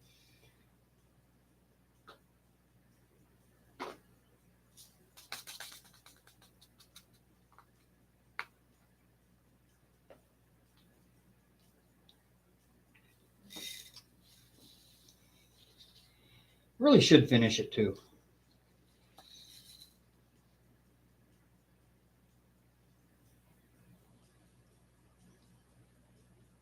You say, look, it took me 3 years, but I finally got it done.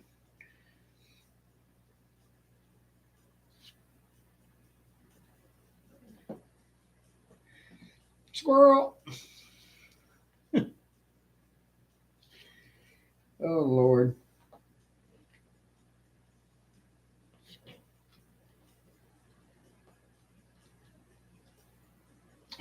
Hank. Hi, you're in my light, buddy. You're in my light.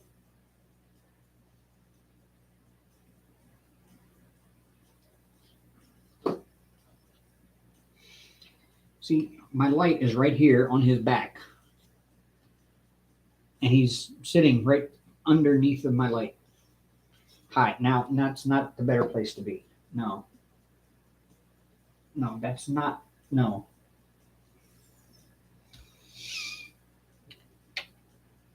Yeah, go right ahead. Sit right down in the sticky spot. Go ahead. It is not time for that yet.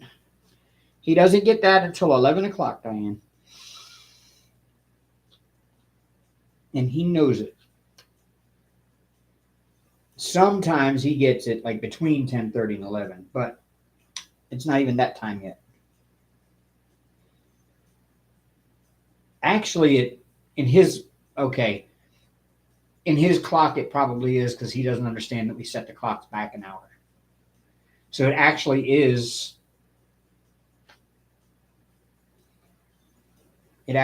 almost 10:30 regular time. Oh, buddy, what am I going to do with you? What am I going to do with you? You know, when you stand up, you're going to have butt hair pulled out. You know that, right? It doesn't seem to bother you any, though.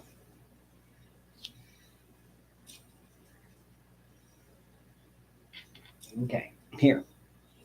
Get up there. There you go. Get there behind me.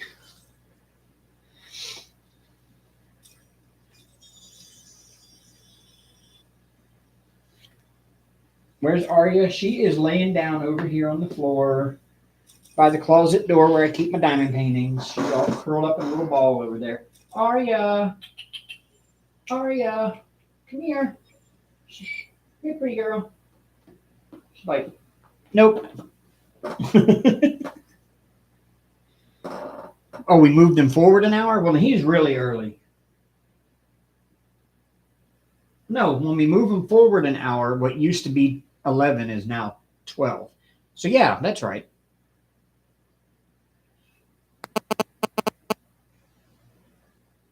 That's right. So, what used to be 10:30 is now 11:30. What used to be 9:30 is now 10:30. Oh, no. He's way early. You little shit. Nope. It's not time yet. Not even close.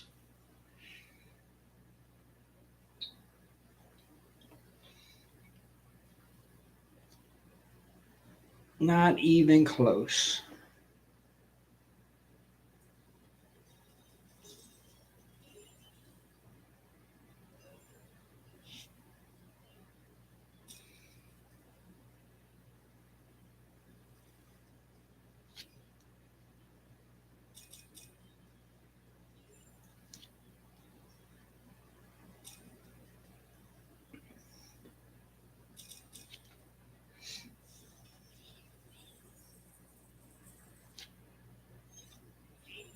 Now, Hank is just one of those that if you're not paying attention to him, you're doing wrong. You're required to be paying attention to Hank. No, but no, no. You're in my light again.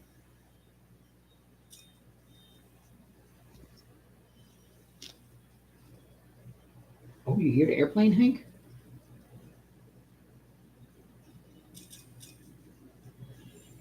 Why don't you go look out the window and see if you can see the airplane? Yeah. Yeah, go look out there and see if you can see what that noise is. Yeah, I know. Really?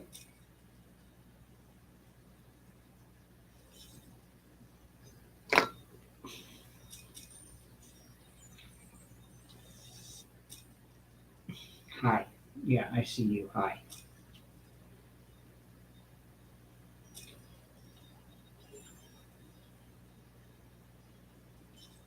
Okay, you've done claimed the bill of my cap as yours for the 100,000th time. All right. Do you see that I'm trying to do something here? That I have people that came here to watch me diamond paint. Yeah, okay.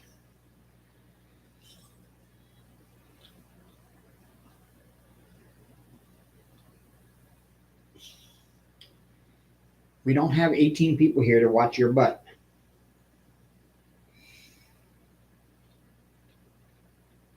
Yes, he does love that spot. Oh, okay. Actually, he came to see Hank. Okay. Well, here's Hank's butt. Y'all see it?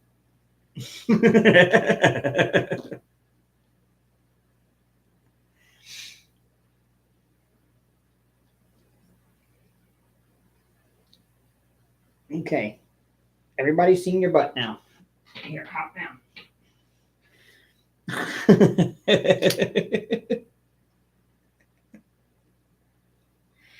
Jeez.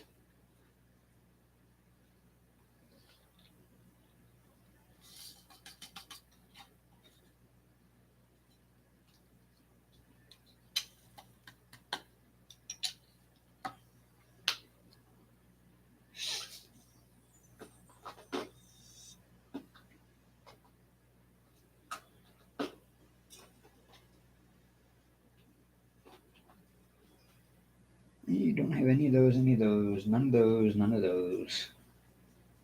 None of those. None of those. I got some of those.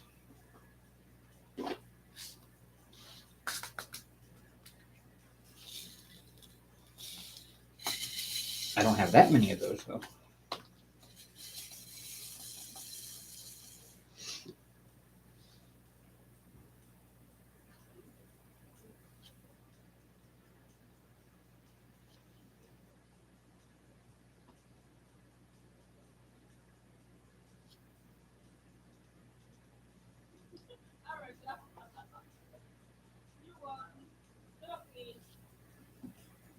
That's my neighbors.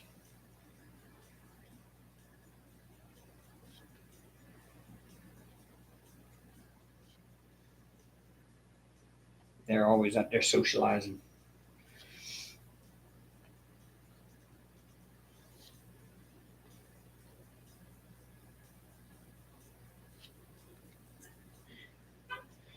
You think he's mad at something? Nah. Oh yeah, I can go really fast, Diane. I can when I'm sitting here alone and just got like TV on or whatever. Seriously?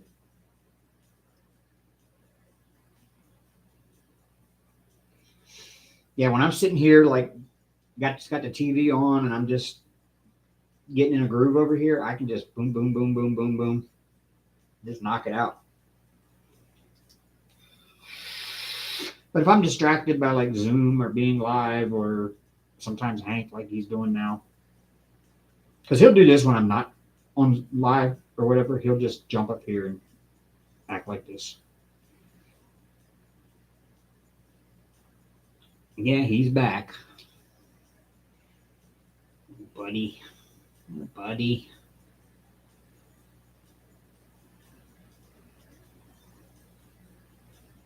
He loves his cheeks rubbed. I don't know why. He just loves his cheeks rubbed. He will just turn that head right around and press that cheek into my finger when I'm rubbing his cheek.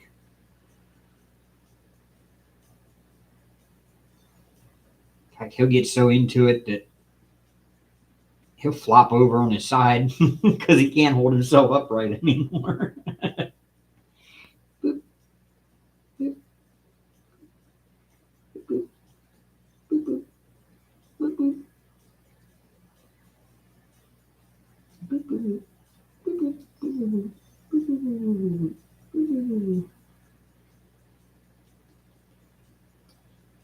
He usually doesn't like this.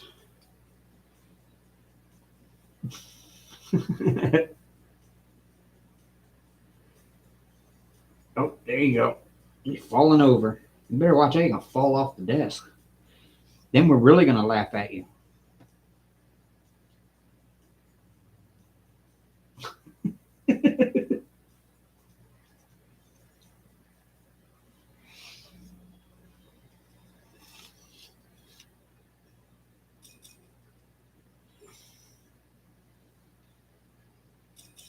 Here, get up there. Let's try this again.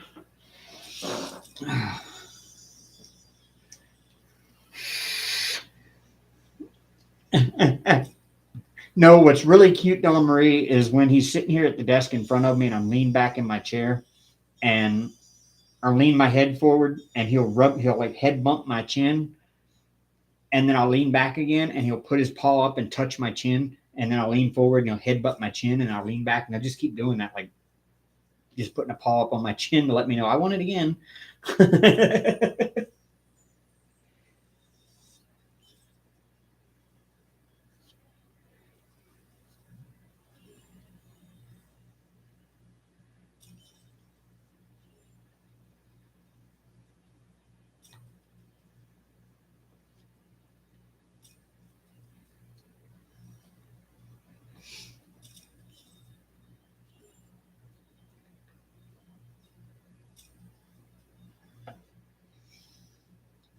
Yeah, that's my favorite Hank thing is when he does that. He'll sit there and do it for a long time too. He just keep constantly doing it until he's just tired of it and he's like, okay, I'm done. I'm gonna go look out the window now.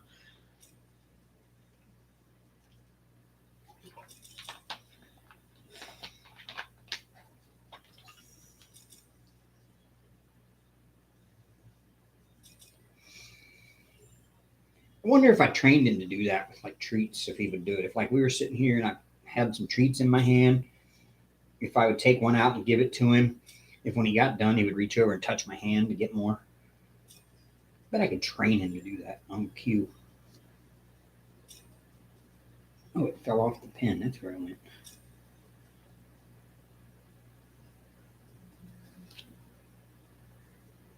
No, he has not, Nana. He tries. Like, I get home from work, he'd fallen off the pen. Ugh. I get home from work and I give him treats, and as soon as he's done with those treats, he'll run right over to the door, and they're right around the edge of the door there at the bottom. You can kind of see daylight through it, and he will go over there and just yowl at the door like he wants to go out. And I'll turn and say his name. He'll turn and look at me and like, I want to go out, Dad. What are you waiting for? I want to go outside. I'm like, why do you want to go outside so bad? There's nothing out there for you. There's nothing but dangerous things out there.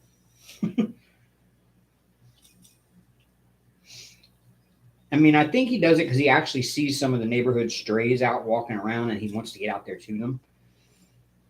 But then when another one comes around, he just like stands there and arches his back and makes weird noises and tries to stay away from him. So it's like, why do you want to go out there if, you're going to do that when you see the other cats anyway? Oh, cool, Sylvester.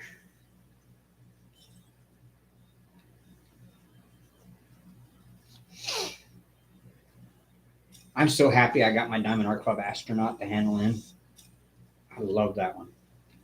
The colors on that and Dahlia are so bright and pretty.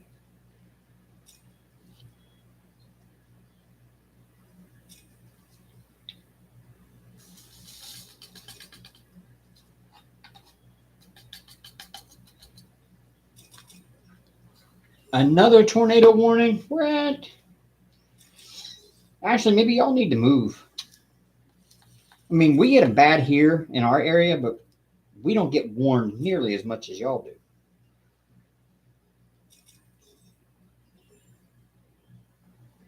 It seems like every time a storm comes through there, you get a tornado warning.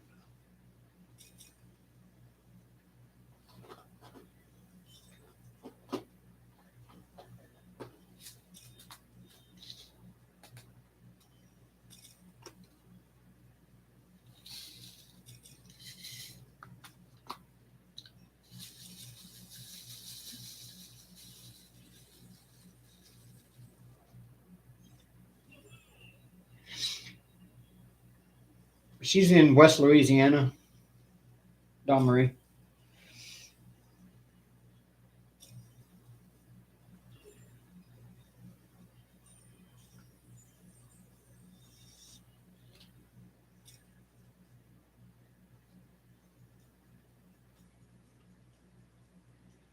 All right, take care of yourself, Ashley. Be safe. Let us know you're okay when it's all over.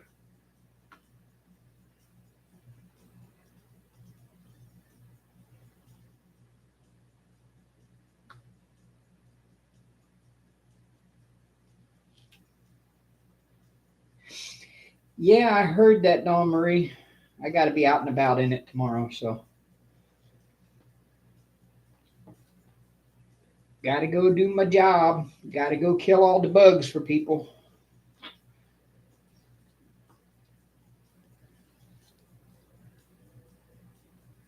No, Emmy shouldn't be in trouble. She's not in at home right now. She's in Nashville, so they don't have anything there tonight.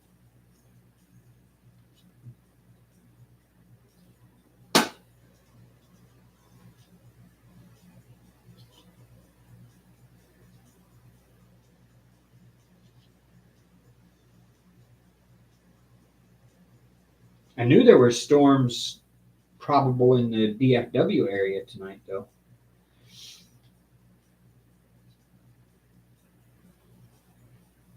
But I didn't realize it was stretching as far south as Louisiana.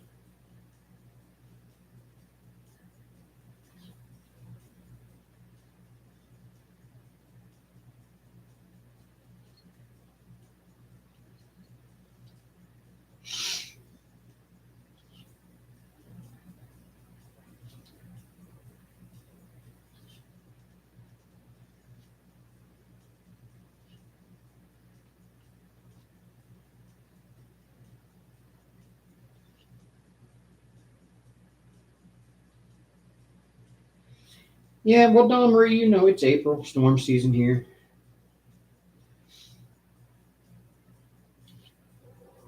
I was looking at a map. If you go into Google Earth, you can do you can like do a feature where you can like go back in time and look at previous maps. Well, after the Tuscaloosa tornado in 2011, the National Weather Service and NOAA had the satellites that do those Google mapping pictures take photos of the Tuscaloosa or pretty much all of Alabama because it was in the outbreak all over the state that day. They had them take pictures of the damage the day afterwards of the entire state. And I looked on the map where the tornado happened, and the apartment that I live in here was like 500 feet from the damage path. Like it went, like if I'd have been here at the time, I'd have been able to look out my front window and watch it go by from like that way, straight across that way, and across Forest Lake and all. I could have watched it go by. And I just happened to realize that when I looked at that map of the damage, and I was like, that's nuts. And it was taken the day after. And if you go driving around town now, you can actually see where it happened because over around Forest Lake, there's a lot of vacant lots that nobody ever rebuilt. Um, all the debris is gone and grass has grown over it, but there's just a lot of vacant lots over there, and all of the houses across through there are all brand new or newer houses. So it's like you can tell where the storm path was still to this day.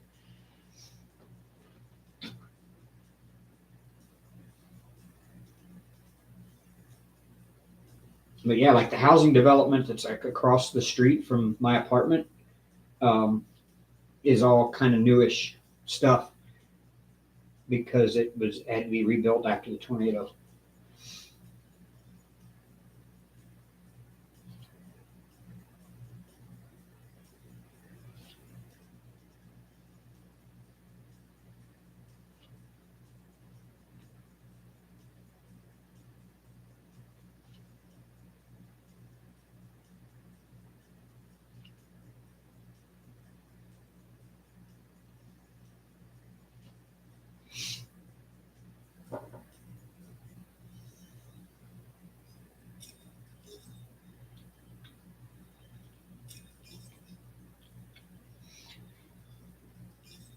Ooh, it's hot in here, Hank. It is like really hot in this apartment, buddy. We need to like cool it off in here some. How's that sound? I bet you're probably dying. That's probably why you're up here hanging out like this. You're probably looking for a cool spot and you think it's cooler up here. I think that's what's going on. Ooh,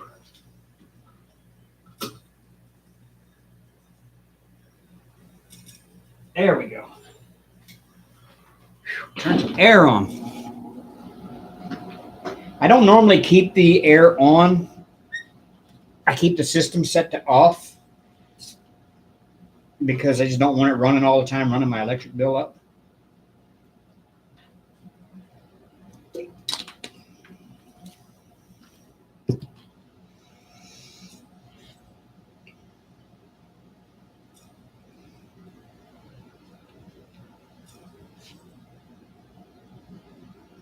Oh, that feels better. Oh, that vent blowing out of the ceiling.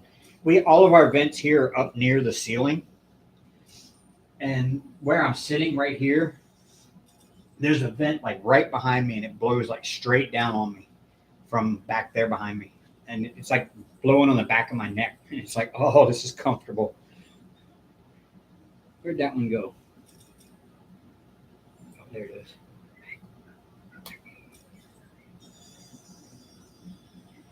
I think it's time to replace my wax because drills keep falling off them before I can get them to the spot they're supposed to go.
try mashing it up a bit. It's already mashed up. I think that's half the problem. I press so hard that I mash it deeper into the pen, and it gets to where the metal is hitting the drill before the wax is. And it's probably got a dirty wax too. So, but that was all of that color anyway. Huh. Okay.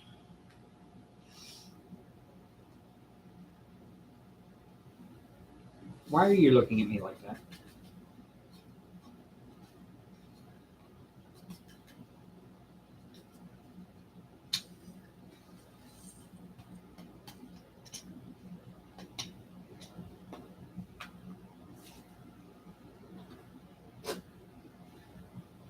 And this is one that's going to fill out the main version. All of that right there is mainly this color right here.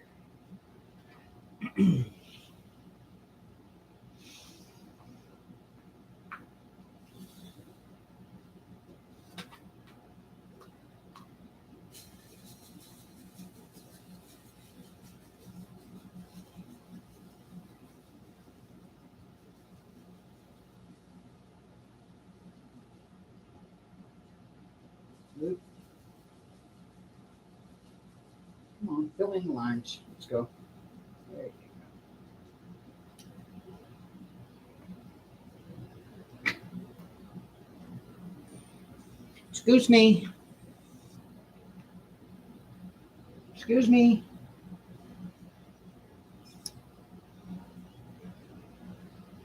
Oh, you're gonna lick my fingers now? Huh? You smell the chicken on my fingers? I had buffalo wings tonight for dinner. This afternoon. I guess Hank can smell the chicken on my fingers.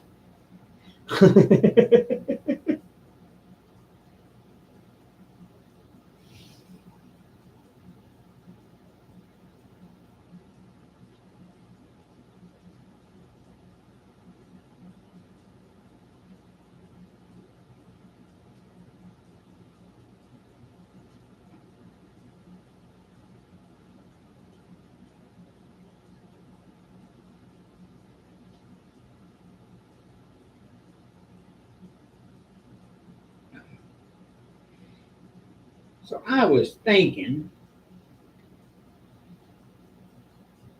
next weekend,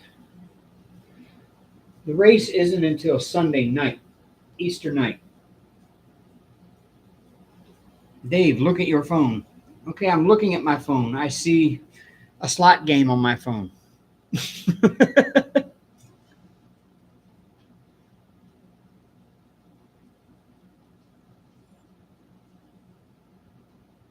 Oh, no, go ahead, Beth.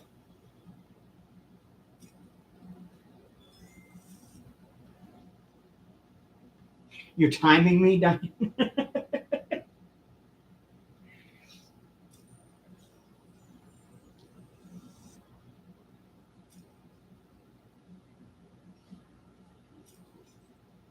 mean, you really want to time me. Give me a big diamond, give me a big color blocked area, and let me checkerboard that. And you'll see how fast I can go.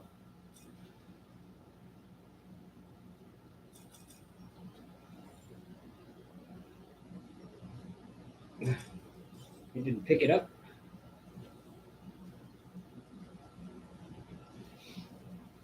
Yeah, you ought to see a time lapse. Actually, you can go back and see a time lapse of me doing a square diamond painting. I can't go this fast with rounds. I can only go this fast with squares. Rounds, I'm constantly adjusting. Squares, once you get a good base built with squares, like a good solid straight base built out of it, you can fly with squares because they go right, they line themselves up.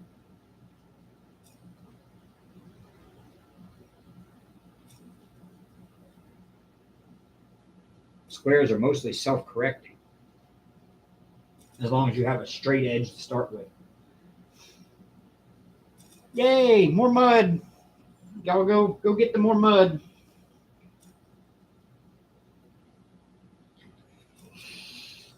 Oh, I need more batteries.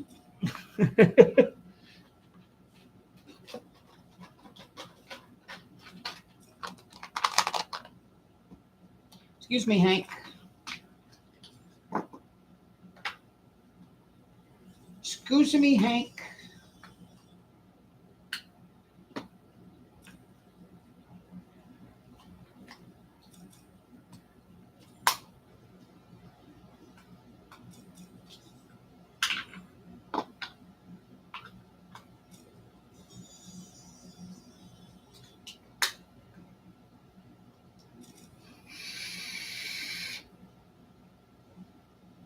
There. See that? Hank, it works better when you have fresh batteries.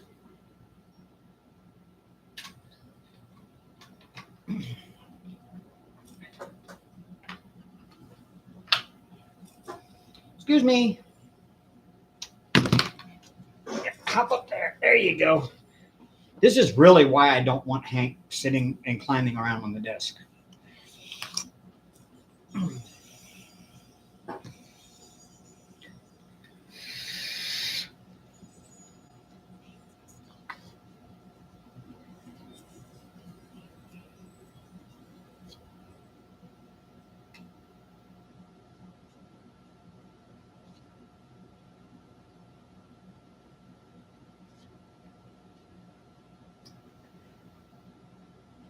I'm wondering if I should do TikTok and YouTube shorts. I'm thinking the shorts would actually help grow the channel because I would get more. Uh, I would get more views on the shorts because it seems like more people are watching shorts now than they are full-length videos. Has our attention span gotten that short as a society now that little 30-second videos is all anybody can handle watching? I mean, is because I've noticed that as well on my long form videos that I upload, like my unboxings and stuff like that, that they get plenty of views, but viewer retention is usually like, if it's like a 10-15 minute video, viewer retention is like 7 minutes. It's like, has our attention span as a society gone that short now that people can't watch a 15-minute video?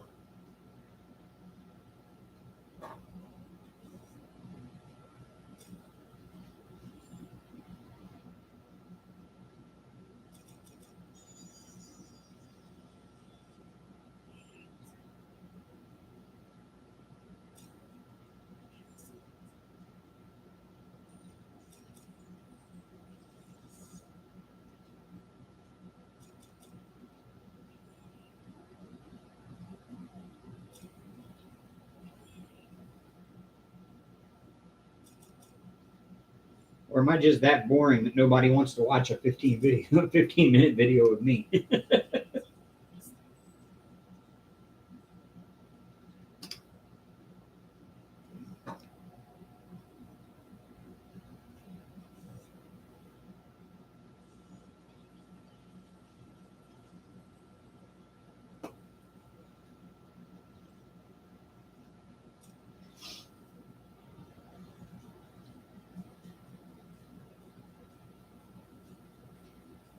I mean, I'm sure I could do like a 30-second time lapse of me doing something, uh, and put some music behind it.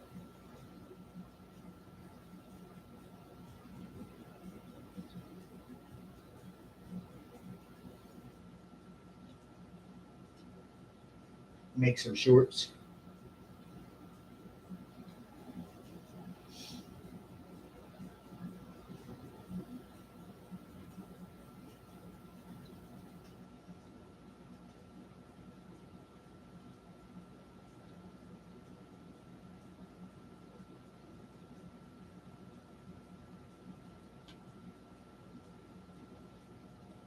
I mean, I did upload one just to see how it would go over.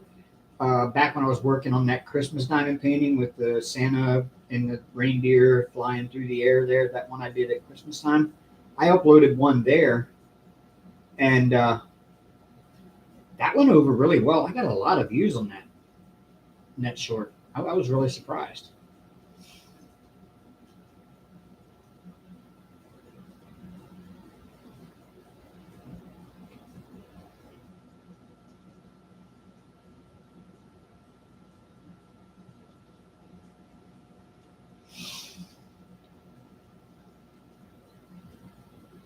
But I don't understand TikTok that well, and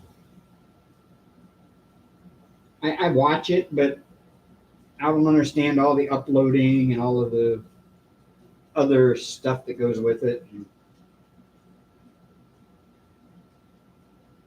Not really a fan of letting the Chinese know my information either.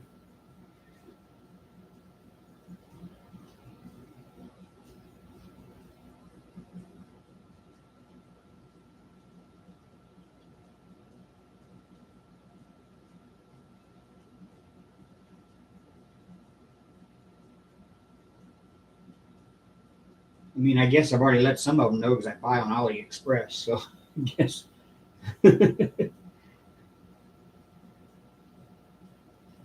Yeah, they're trying to ban TikTok here. Well, they tried again a few years ago and it didn't fail, or it didn't pass. They tried, I think in 2020, they tried to ban it. It didn't pass.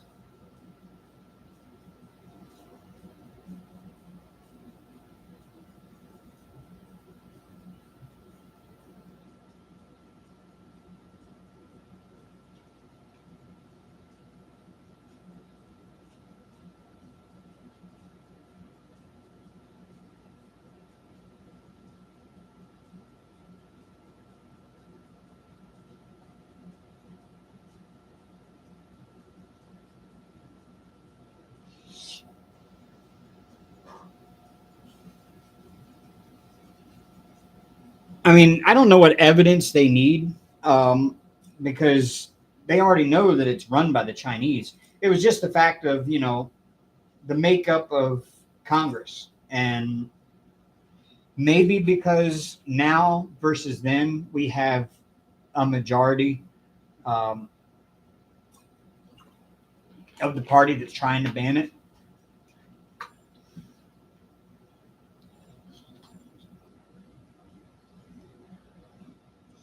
But I don't think that's the main reason. I don't know if that's the main reason they're trying to ban TikTok or not. I don't remember what the entire reason is, but I think the biggest argument is that it's, anything that's Chinese, your information is eventually going to get back to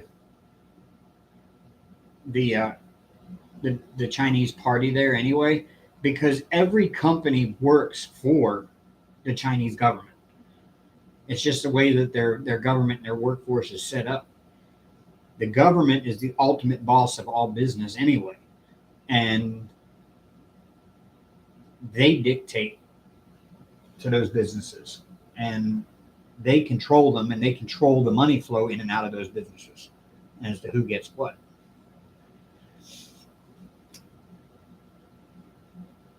So I can understand why they would want to do it. I mean, but what would the Chinese do with my information? I mean, they're not talking like protecting it from hackers. They're talking about protecting it from the Chinese government. Now, how the Chinese government knowing my address is going to affect anything in a national security situation, I no clue there. But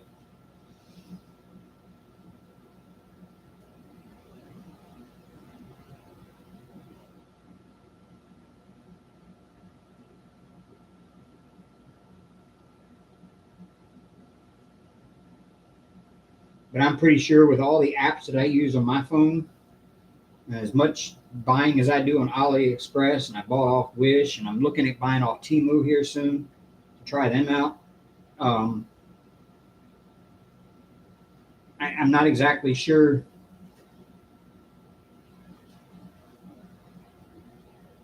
that the Chinese government doesn't already have my information.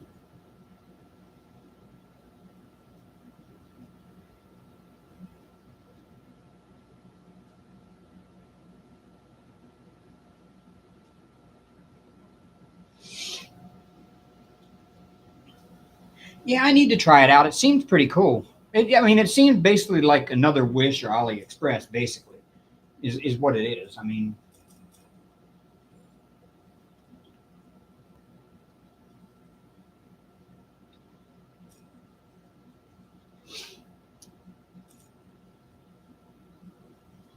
I have an AliExpress affiliate thing where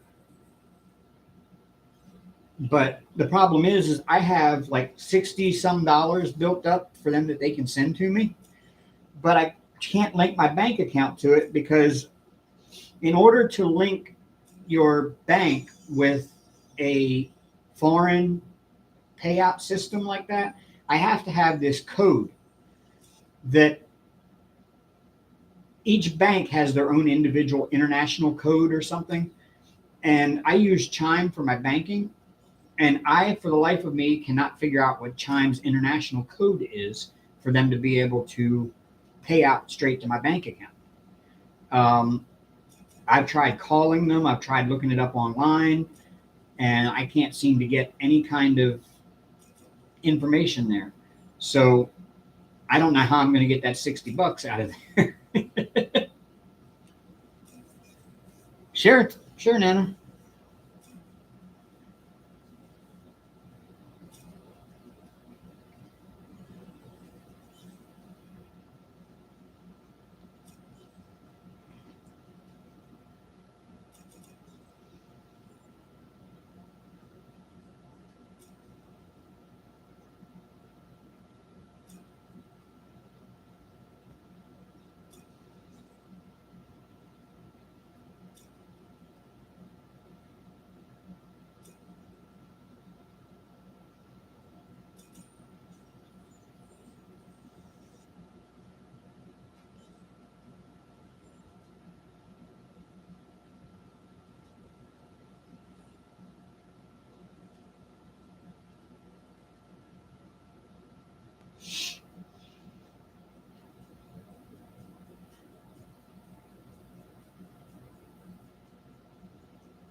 Yeah, I mean, I found some stuff on Timu I want to get, but it really doesn't have anything to do with diamond painting. Um, so I might try them out for some of their other stuff. But I never really used Wish that much for diamond painting. I used Wish for other crap. I only have one or two DPs I got off Wish, and I'm actually happy with them. I've got one that's like a kind of naughty Alice in Wonderland one.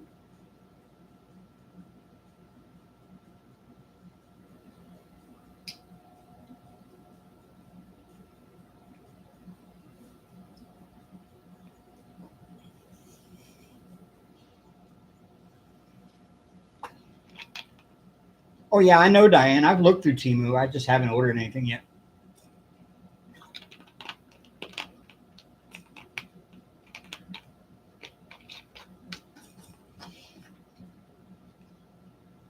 Hank, buddy, I know you want all the attentions, all the attention on Hank. I know.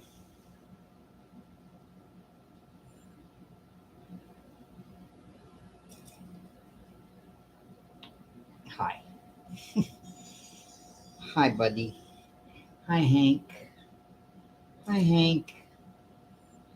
Hi, Hank. No, don't you dare lay down in there. No, no, no, no, no. Okay, you gonna get down now? Mm-hmm. No, you gonna get up there? Okay, you get up there. All right, here you go. That's where I wanted you. Come on, pick it up. Pick it up.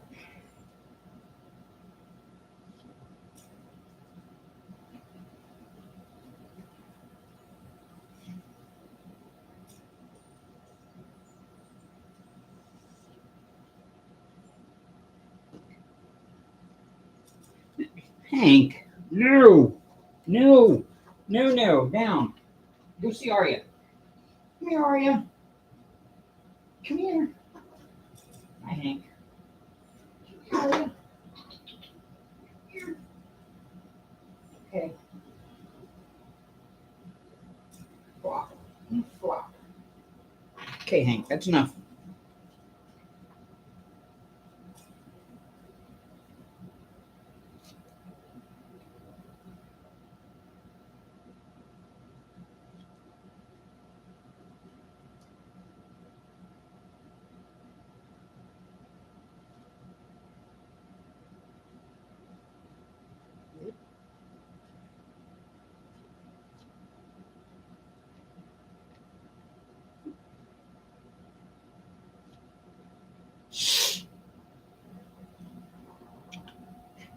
Yes, Hank wants all the attention. Yeah, I hear you. When he doesn't get it, he lets you know he wants it because he's going to take it one way or the other. Because you are required to pay attention to Hank when he wants it.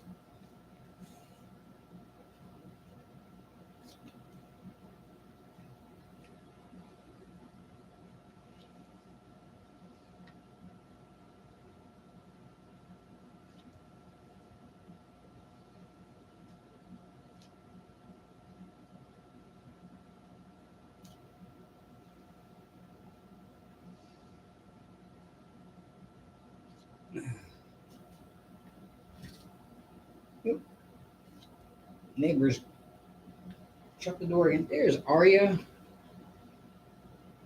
There's Arya. There she is. Hey, Arya, come here. Come here. Hank, stop. He's down here at my feet now, and he's nibbling on my knee. When he can't get my attention any other way, he gets under my desk and nibbles my knee or my shin. Yeah, that's all checkerboarded. See that?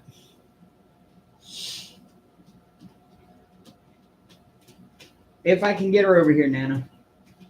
Hank is right here around the chair, so she won't come to me because every time I put my hand down there to get her to come to me, Hank runs over to it. Come here, Arya. Come here, baby. Oh, yeah, I hear you, Hank. You've gotten enough attention tonight. Come here. I know. There she is. There's Arya. There's Arya. There she is. There she is. Arya Butts. And there she goes. Arya, come here. Come here. Come here. Come on. Here. Come on. Come on. Okay, she's going to sit just off camera over there and look at me. Nope, now she's going to jump off the desk and go to the window. Come here. Come here. No, she's not really that big. She's smaller than Hank is. She's all fur.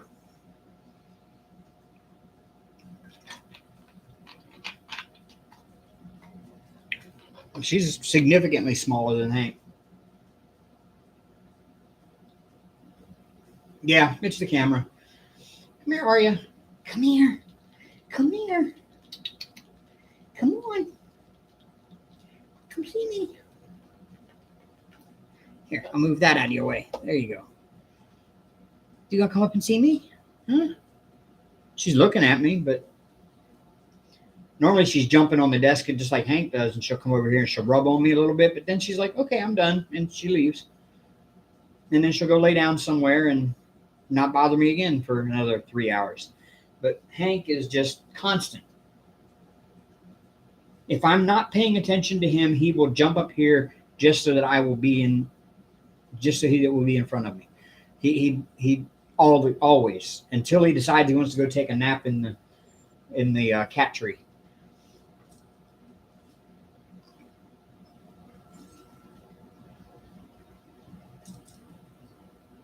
And then I won't see him again for a while, which is okay.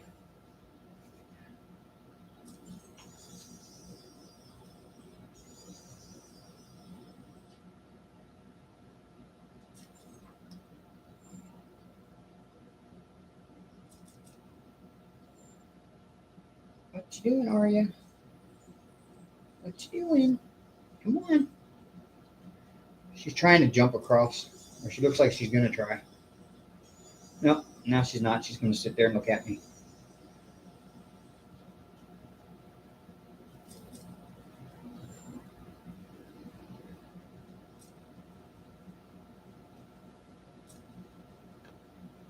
She's interested because she sees me diamond painting and she sees my hand moving back and forth with the pen in it. She's like really intrigued as to what it is. She's the most curious cat of the two. She just has to check out everything. But she's also the most scared cat in the world of everything. Like, if I go out to the kitchen right now and she's out there eating treats or food or whatever, if I grab a plastic grocery bag, she will take off running. And I have no clue why. I've never in my life, nobody has done anything to her with a plastic grocery bag. She's just scared to death of a plastic grocery bag in your hand. Like if there's one on the floor and I go to pick it up and throw it away or whatever, she will take off running.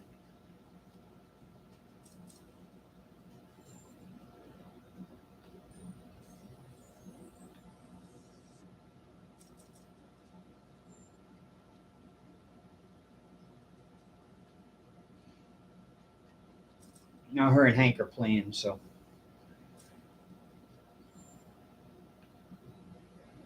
well, Hank jumped down on top of my computer, and Arya jumped down off the TV stand that was right next to it. Now Hank is getting ready to follow her. It looks like. No, if Hank's on the TV stand trying to jump on the desk, I can say no, and he'll stop.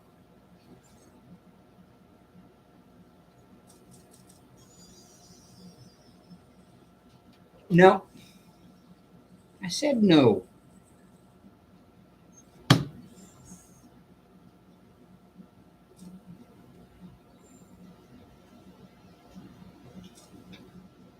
Oh yeah, she'll sit on it and lay on it on the floor and all that. But yeah, don't hold it in your hand or pick it up off the floor while she's around because she will take off running and hide under the bed.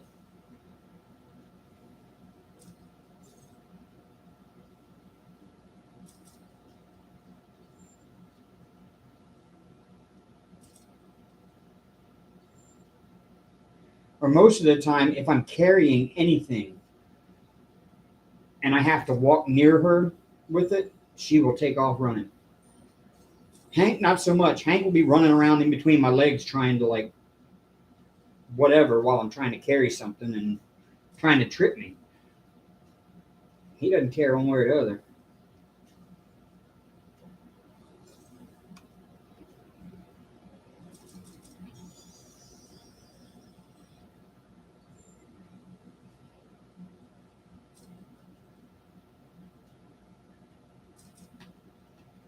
Come on.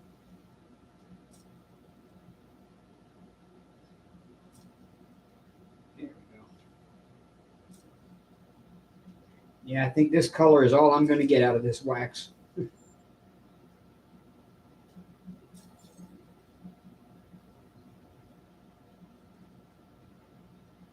Hank, what? You see Aria over there? Okay, go get her. Go, go, go, go. Go get her. No. I put him down on the floor. He went halfway across the room, turned right around, and came and sat down right next to my chair and sitting there looking up at me.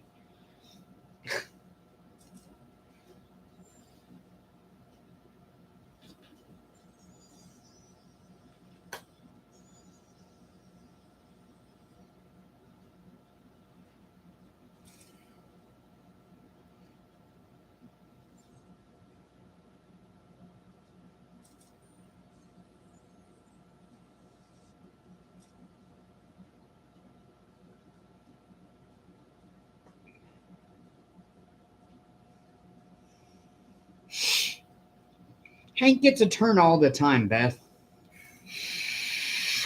Well, I mean, not diamond painting. I don't want him to diamond paint.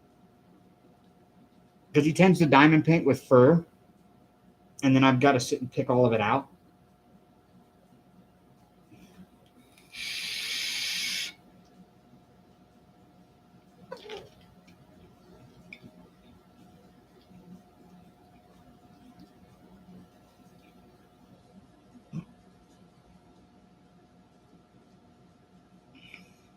What? What?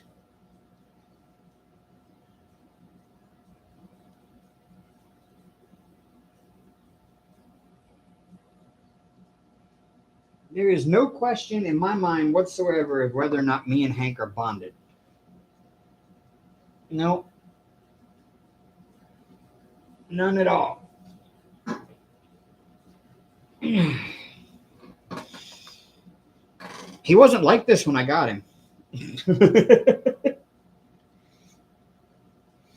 The first week I had him, you wouldn't even know there was a cat in the house other than seeing a litter box and a cat tree. It wasn't until about the third week that he really started coming out of his shell and trying to get attention from me. And even then, it wasn't that much.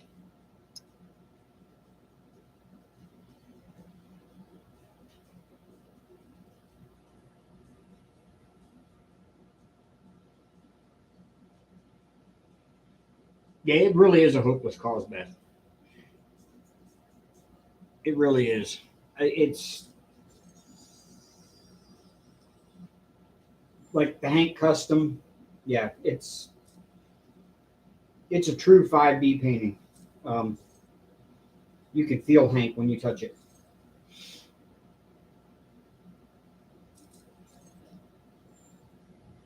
You know, some spots of that one I'd uncover a new. Arya did something in the bathroom or in the kitchen, one or the other, made a noise, and Hank actually stood up on his hind legs to look over me to see what it was.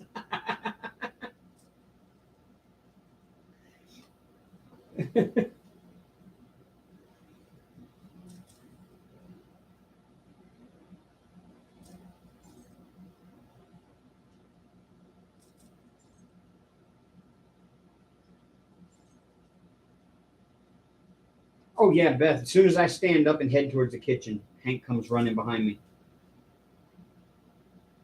Like he thinks every time I go to the kitchen, he's got to get something. Nope, nope. Not every trip to the kitchen is for you.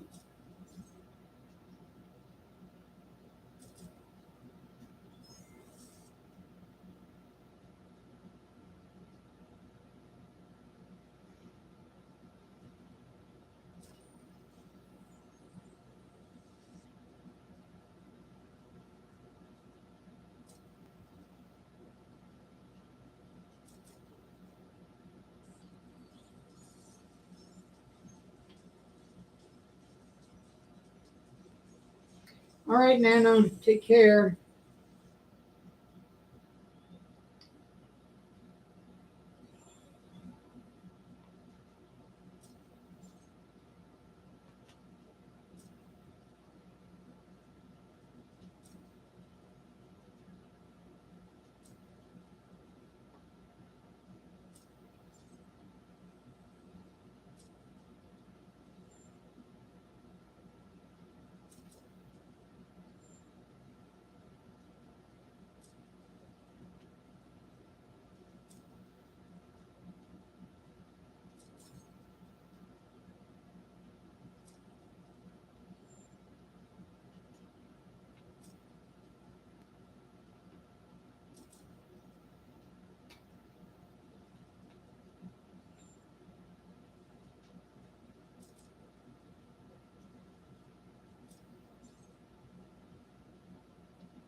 Oh, that was a wild one. Where did you go?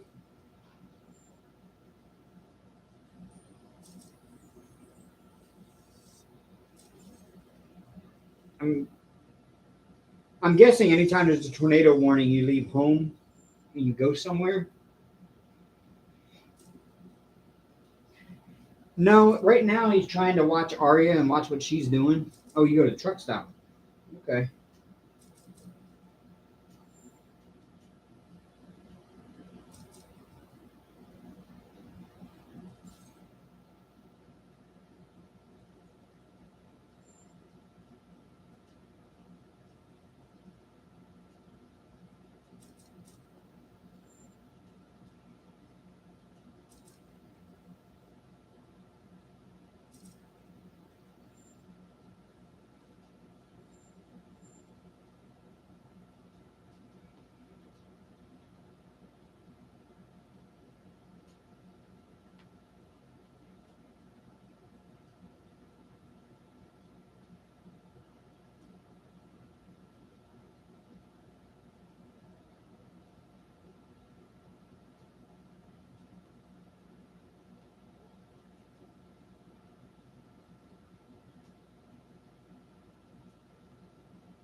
And there we go. That's all of that color.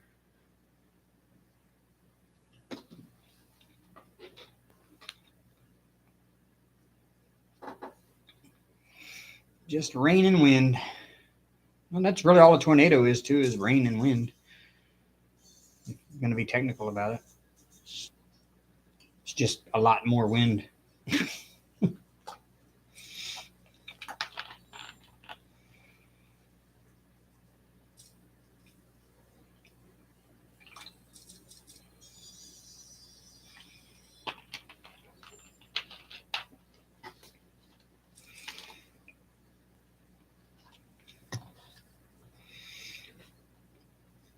Love how Hank sits all like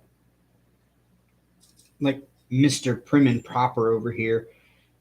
He sits down and his little front paws are pulled all the way back between his rear paws, and he just sits there like that, just all nice and Mr. Perfect. All right. That's how you sit. Well, yes, a circular and upward motion. Yes.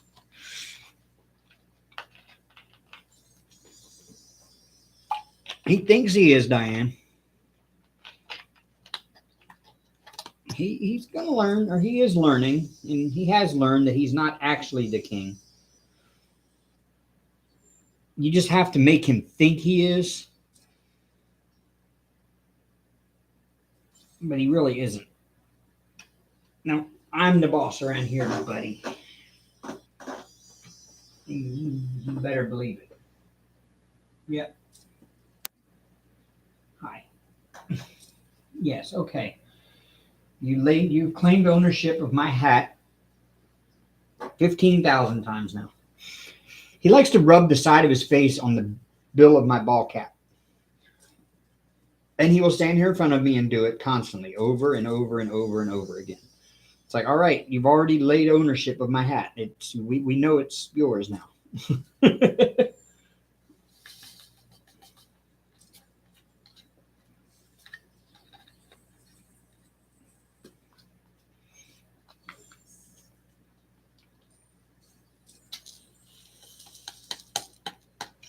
Kathy.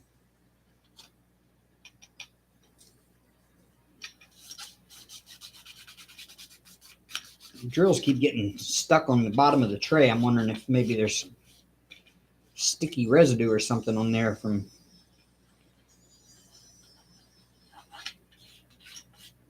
something.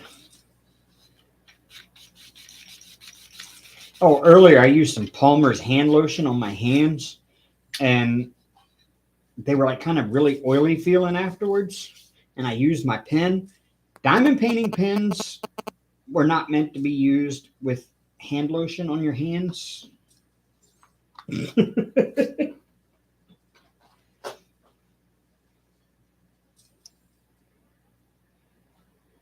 does not really work that well. Let's see, we got E equals and up one. All right. E equals and an up arrow. Hank, move. Really? Get your butt out of my face.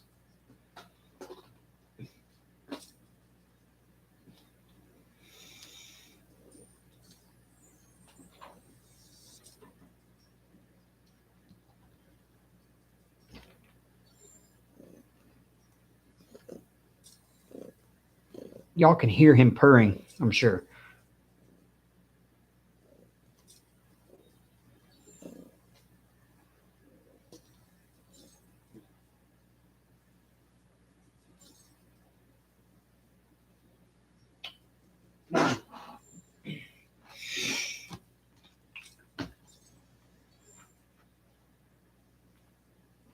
Baking soda.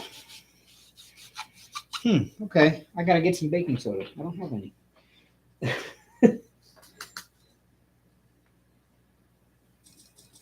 I've only got 2 of this color, so I would just pick them up out of the Harbor Freight container.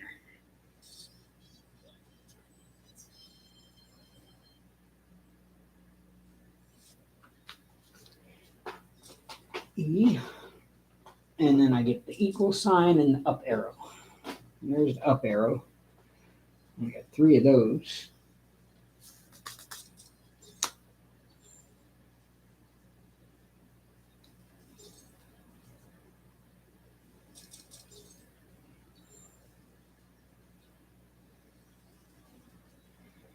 Yeah, that's going to be harder than it looks.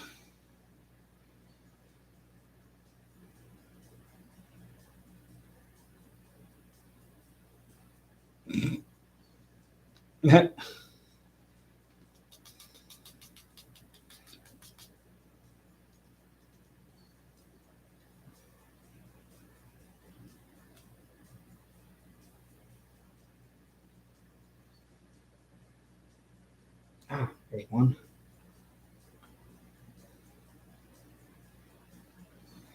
Stab and grab does not work out of the Harbor Freight trays unless you have kind of newish wax.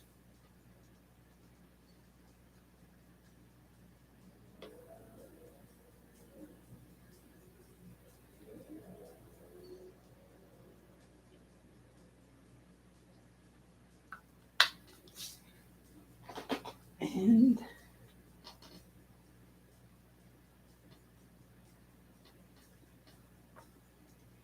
oh wait, oh, that was the wrong color. Oops.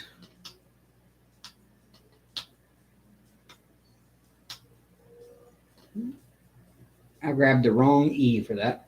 I did that on the other section over there too. This kit has colors that are similar to one another, but one is an E with a circle around it, and the other is an E without the circle. And they're very similar colors. And on the printed part that on here, they look almost alike.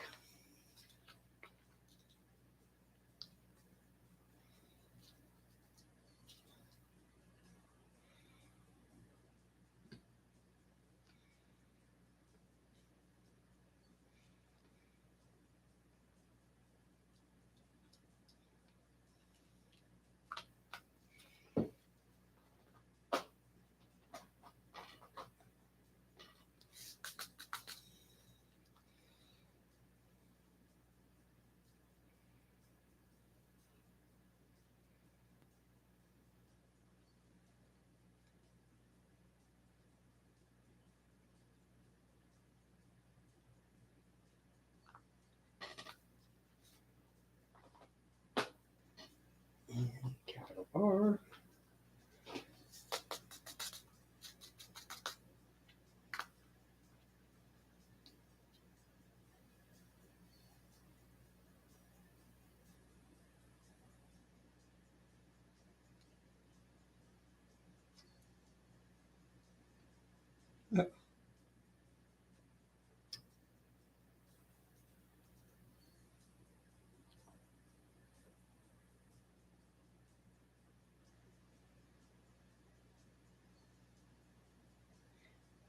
And I think I'm going to finish this section here just in time to end the live.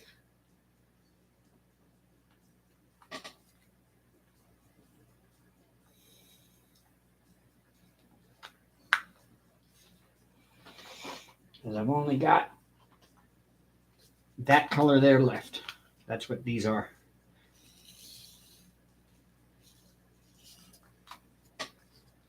And I'm guessing that's the end of these, unless I have more in the bag over here. Which I don't think I do.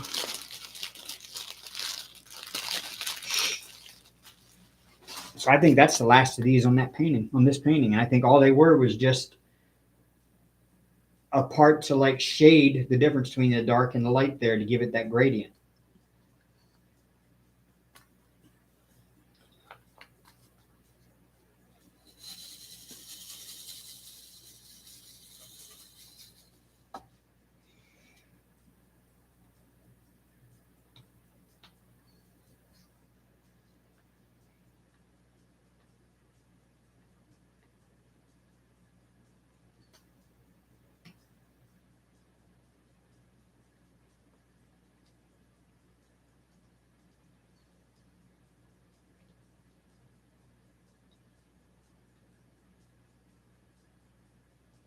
Yeah, see now the pen does the wax doesn't want to stick to it, and so it ends up picking it up in weird angles and everything else.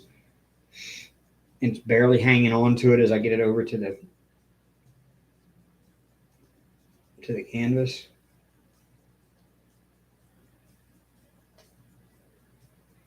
Again, I think these are really extra dirty drills too. I mean, I probably could wash them, but I ain't taking all the time to do all that. That's 100 colors.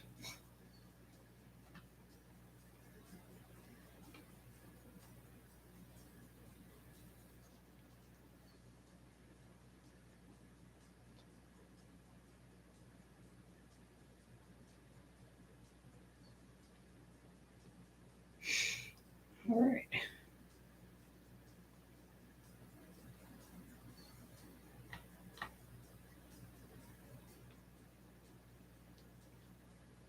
Here we go.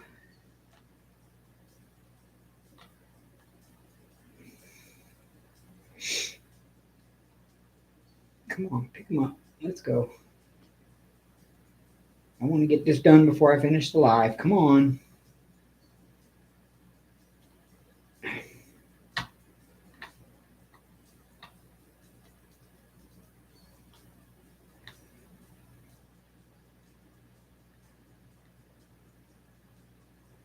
I wonder if the humidity and heat lately has something to do with the wax working differently. Because even from this batch, it was working better than this.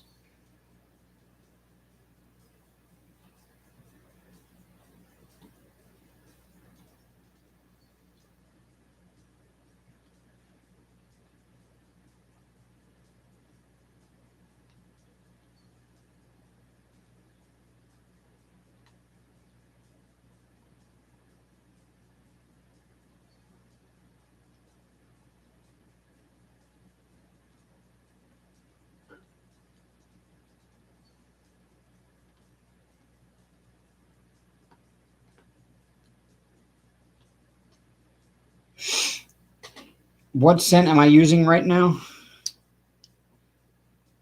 I think, and I may be mistaken, I think it's the lemon drops.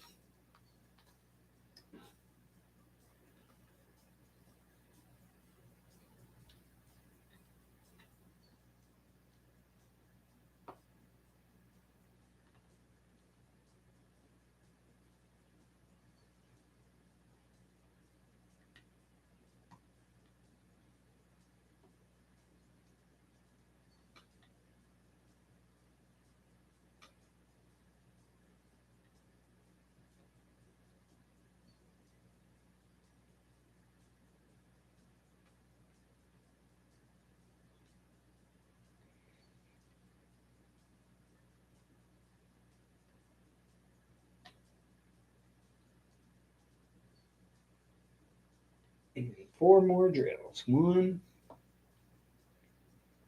2,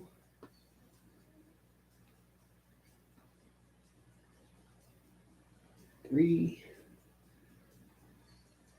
and 4. And that does it for that section of this diamond painting. Time to take the roller and roll it out. And once again, I moved the thing. I've been doing that a lot lately.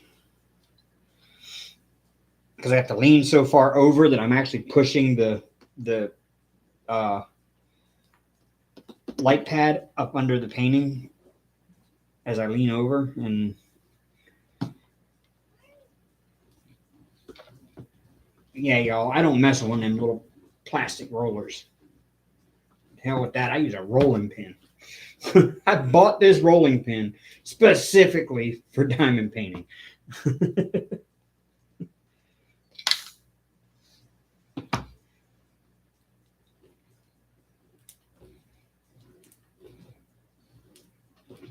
There it is. Let's see it with the lights off. Yeah, there we go. Now let's see it as a whole. Let's see if I can get the whole thing. in camera.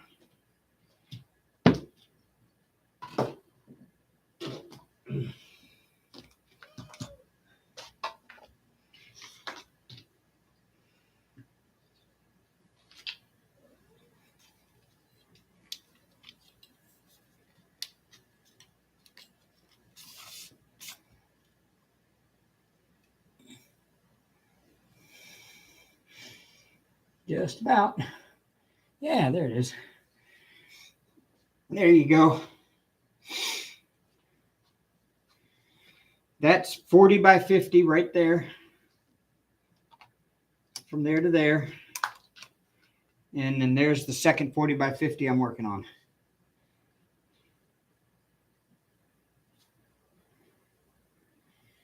So, y'all have a great week. Thank y'all for being here once again. And we will see you again next weekend for some more Easter time fun. So, wait a minute. Hold on. Time out. There may not be a live next weekend because it is Easter, but also because the NASCAR race is Bristol Dirt, and they're going to run it on Sunday night. So there may not be a live next weekend. I will make up my mind and decide at a later time. But just letting y'all know, keep checking my channel. Look on the community tab.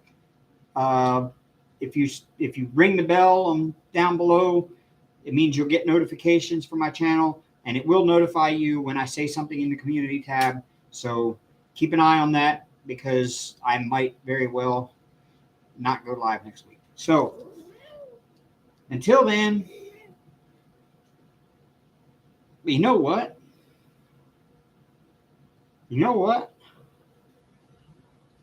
I could. Okay, I don't know yet. I don't know if I have Kratom by then or not. If I have Kratom, maybe I'll go live Friday night, and I'll do my 24-hour live from Friday night to Saturday night. I don't know yet. All right. I'll talk to y'all later. Y'all have a great night. Rock on. Roll Tide. And happy Easter if I don't see you before then.